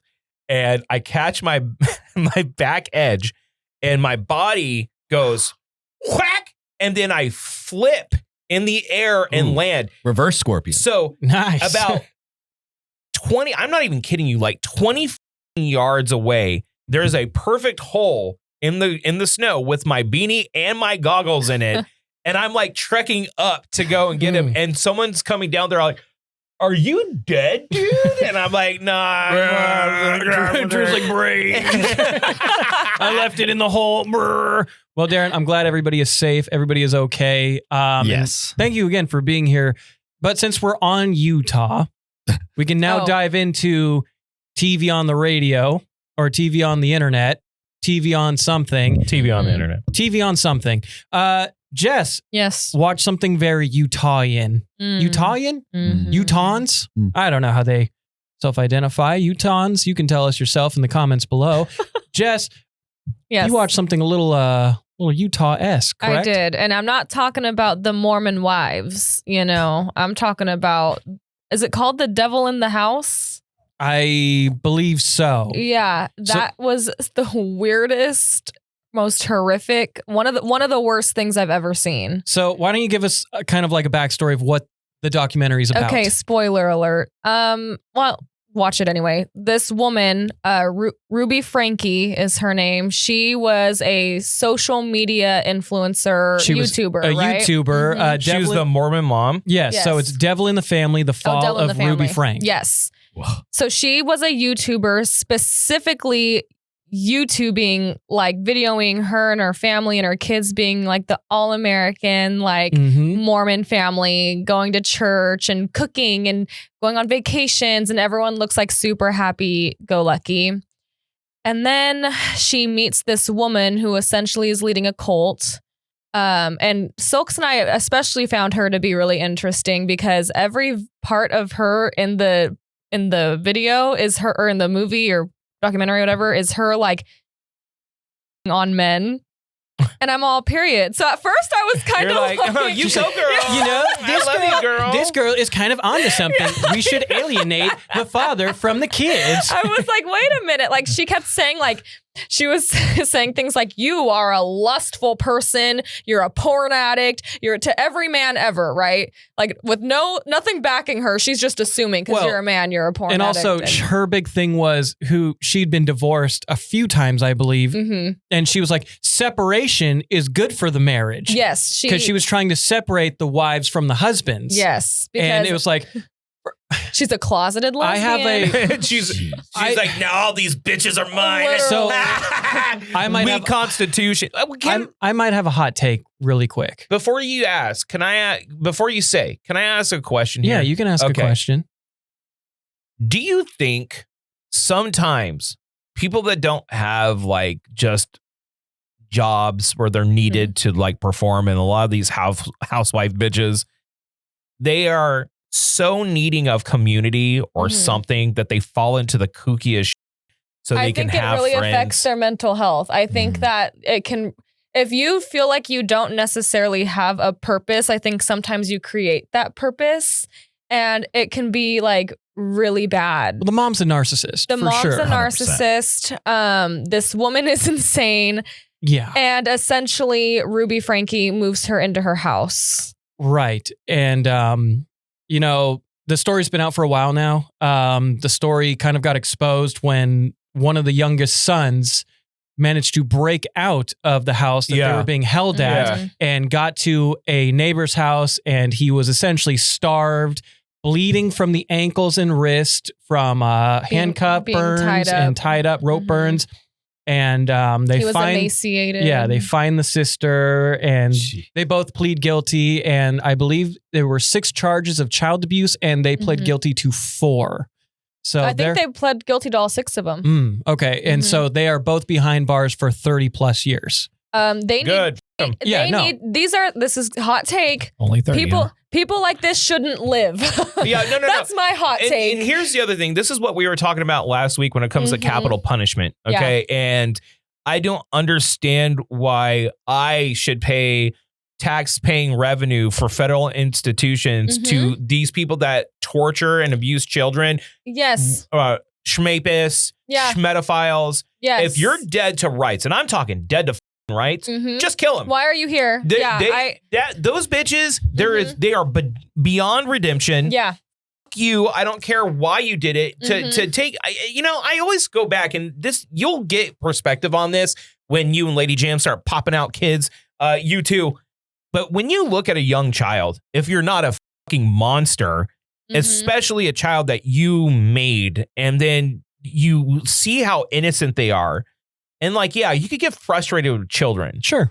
But the abuse that people give to children insane. Is fucking crazy to me. It's disgusting. And to do that, to chain your children and to abuse them. You should be fucking we as a society should be no, the consequence for doing that is death. Yeah. Just like people that schmape children. Yep. Just like people that schmape women. Kill him. Why are we not exercising the death penalty in a swift manner? I don't even care about making them pay, make time, give them 2 weeks and hang them. No. And have a channel where it's just, you're just hanging them. They're going to hell anyway. And anyone can tune in and watch him die so they know what the consequence is when you kids. I don't get it, dude. What's wild is how the incarceration system protects those individuals from even letting other getting inmates their ass beat. know what they're in there for. Yeah. That should be the first red flag of and it used to be prison justice. Yeah. Right. That was the saving grace of all this. That okay, if you're going to get caught up in that, well, now you're the pillow when you go in, right? That was the saving grace. Okay, if you did that to a woman or a child, you're the one that's going to get when you go in there. So at least there's some catharsis here. Yeah. Yes, they'll get got, but now they're separating them and they're just and kill them. Yeah. Do not watch this if you're very sensitive to these things. I'm a true crime junkie. So it's so funny because your past always has a find of reconnecting with you. And we actually covered that story about 2 years ago when it first leaked, when it first came out. So that was kind of crazy for me. And that's why I watched it. I have 2 questions for the class here. One, do you think the father should also be charged? Yes. Because he got brainwashed for sure. And he left his wife in charge of those kids. Yep. And that's when all the abuse happened. Well, the thing that really got me was at the end, the producer says, "Do you still love her?" And he goes, "Yes, I do. Absolutely. I miss her." And I immediately go, piece of there is nothing in the world. And I don't have kids, right? But my nieces are like my babies once removed. Even with them, I cannot imagine someone abusing them and me being like, "I still love you though." Nope. Yeah, no. F you. Nope. It's so, I think that we forget at times, at least rational enough people, we all forget how fucking weird some people are. Yeah. And how sick people can get. And what's normal to them is so abnormal to us. Yeah. And I feel like when you live in a very densely populated area like California or certain places in the Pacific Northwest, New York, Florida, you're like forced to deal with what America is. And America is a bunch of different types of people, bunch of different types of religions, a bunch of different, it's a mix of people. And, and sometimes it's the melting pot of the world. Like Florida is a weird mix of people, like hillbillies and Puerto Ricans. And alligators. Florida man. And like old Jewish people. But my whole point is that when you're raised up in that environment, you learn to like compartmentalize like different cultures and beliefs. I see a lot of we are in this one area our whole life and we're all about the same shade. Okay. It starts feeding into like weird fucking ritualistic kind of like tribal behavior that I don't get. And what's normal to them is so fucking weird to us. Well, and it was weird because, and I'm not bashing on any sort of religion. I am a Christian woman. I believe in everything. So, but I found it very odd that this woman was able to brainwash him into thinking his children were possessed. And then he goes to the police station and the cops are telling him, this is what's going on with your kids. And he didn't believe them. Yeah, that's nuts. I mean, the brainwash is real. I have one last thing I want to talk about before we'll quickly get into our last little things and get on out of here. This is a little dumber, but so the woman who kind of brainwashed Ruby Frank, she's this psychologist, not psychologist, kind of like self-made. Kind of person, right? Scam artist, right? And so she's like a marriage counselor, but she's been divorced a couple of times. Qualified. That's she has a lot of experience. I don't feel you should be able to call yourself a successful marriage counselor if you've been divorced more than twice. Hold up. Okay, hold on. I got one more left. Come on. Like, because you're talking about marriage, the sanctity of marriage, and keeping a commitment. Hang on, just let me go real quick. And then you can tag in if you disagree. Okay, go ahead. But see, it's also an oxymoron because like, if you were to go to AA meeting, you'd want somebody who's had experience, and gone through the process. But then I'm like, she doesn't know a happy relationship. All she knows is how it's ended. So I'm kind of torn. I'm going to be fair. Okay, I'm going to be fair. Perspective is kind of important, and I'm glad you brought up AA because there's a lot of like brainy people that can book learn that don't have addiction issues and then treat people with addiction. I don't feel like they fully understand. I don't feel like a clinically trained person that has not lived through it does not fully understand. And I agree with you there. So to have the perspective of a failed marriage or two and what would and would not work in that pairing can maybe help a psychologist or a psychiatrist help the dynamic to be like, because some of those people will straight up say, you are not compatible with you're not, unless you do extensive work to make it work, it's not right. But see, having that perspective counts. That matters, dude. Yeah. But here's another thing. Would you go to a cooking class where the chef has been 86 from every restaurant? No. Hard pass. It also depends on the situation. Would you rather would you trust a marriage counselor who's been married for 50 years or somebody who's been divorced 4 times? Would you trust a skinny chef? No. I want my chefs to be 400 pounds. You kind of want to be like bonjour on Tuesday, baby. But it depends on the situation because if she was like a really nice lady and all the men she kept marrying were like cheaters and beaters, I think that's a little different because some of that is not her fault. But this woman's a kook, so she's a kook. And she deserves to be behind bars for the rest of her life. And also, you probably shouldn't move your therapist in after she says she has a demonic entity following her. Yeah. No, that's the first red flag right there. Orc, can you load up the final thing? It is the dive, and we're going to end on this because we're going to dive on out of here in a second. I want to thank everybody who has listened, who's been tuning in and following us for the last couple of weeks now. And this is going to be my 30-second Survivor recap. And this is the reason why Kevin, spoilers, got eliminated. It is this dive right here, the most icky dive ever. To be the muscle of the group and then to immediately dive like you went like, what's the goats that fall asleep? He's going for it though. Oh, the narcolepsy? Yeah, narcoleptic goats. Right there.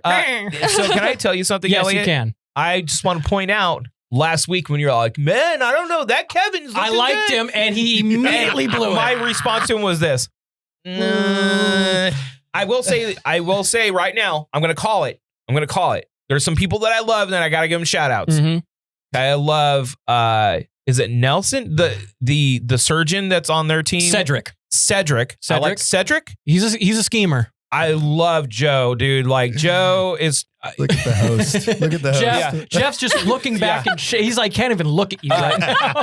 Joe, the firefighter, I love him. There's a lot of people that I like. I really like Thomas. They are going to shoot themselves in the foot if they don't get rid of Say. Say is going to take unilateral control over everything if they don't get rid of her. I think they're going to keep Say because people are going to get so annoyed of her they won't want to give her the money. But here's the good part is that Cedric was smart. Cedric and Justin made a great move. No, he went out there and she didn't even think about it because they had the numbers. They could have just voted Kevin out and it would have been done and it's fine. He convinced her to play the idol. And they didn't need to. No, Justin and Cedric are playing a great game as a part, like a secret alliance. Yeah. I think they're great. I think Thomas and Bianca are going to be a good duo. And I love Mitch. Mitch is a great story. Yeah. I love Mitch. And there you go. Do Over podcast said and done. Woo! Thank you guys so much. Yay, Jess, fingers. give your handles. At Jess Schmidt Hair, 2 S's, or my business page at Sirens and Sage Beauty on Darren. Instagram. I don't have It any doesn't handles. matter what your Doesn't handles matter. are. Yeah. Drew.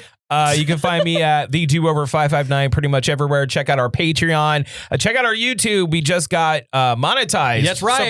Surprise. YouTube money, baby. Go and check out our YouTube, the Do-Over 559, anywhere and everywhere. Also, if you're looking to buy or sell some real estate, I can help you out. Yeah, and you can find me at Rants Network. You can find me Instagram, Elliott Jams 13, and on Twitter, Elliott Cams, because I actually use my real name for that to try and look professional. I'm not. And there you go. So there you go. I will say, if you guys, Lauren Richardson, that was the guy I talked about in the story. Shout out Lauren. Hey, shout out Lauren Richardson. Lauren Check him out. Lauren Richardson Films. He films people snowboarding, makes videos, cuts everything up. He does a phenomenal job. Shreddy Check him out on Thompson Instagram. through and through. Yep. All right. Shout out to all of our sponsors. Go check out Brown Shoes, Horn, the Sierras, Grogs. Remember, coming up, like pretty much 5 days, And we're like, going to be at Grogs exactly. doing a live broadcast. And also, Dumb Debate Day coming back.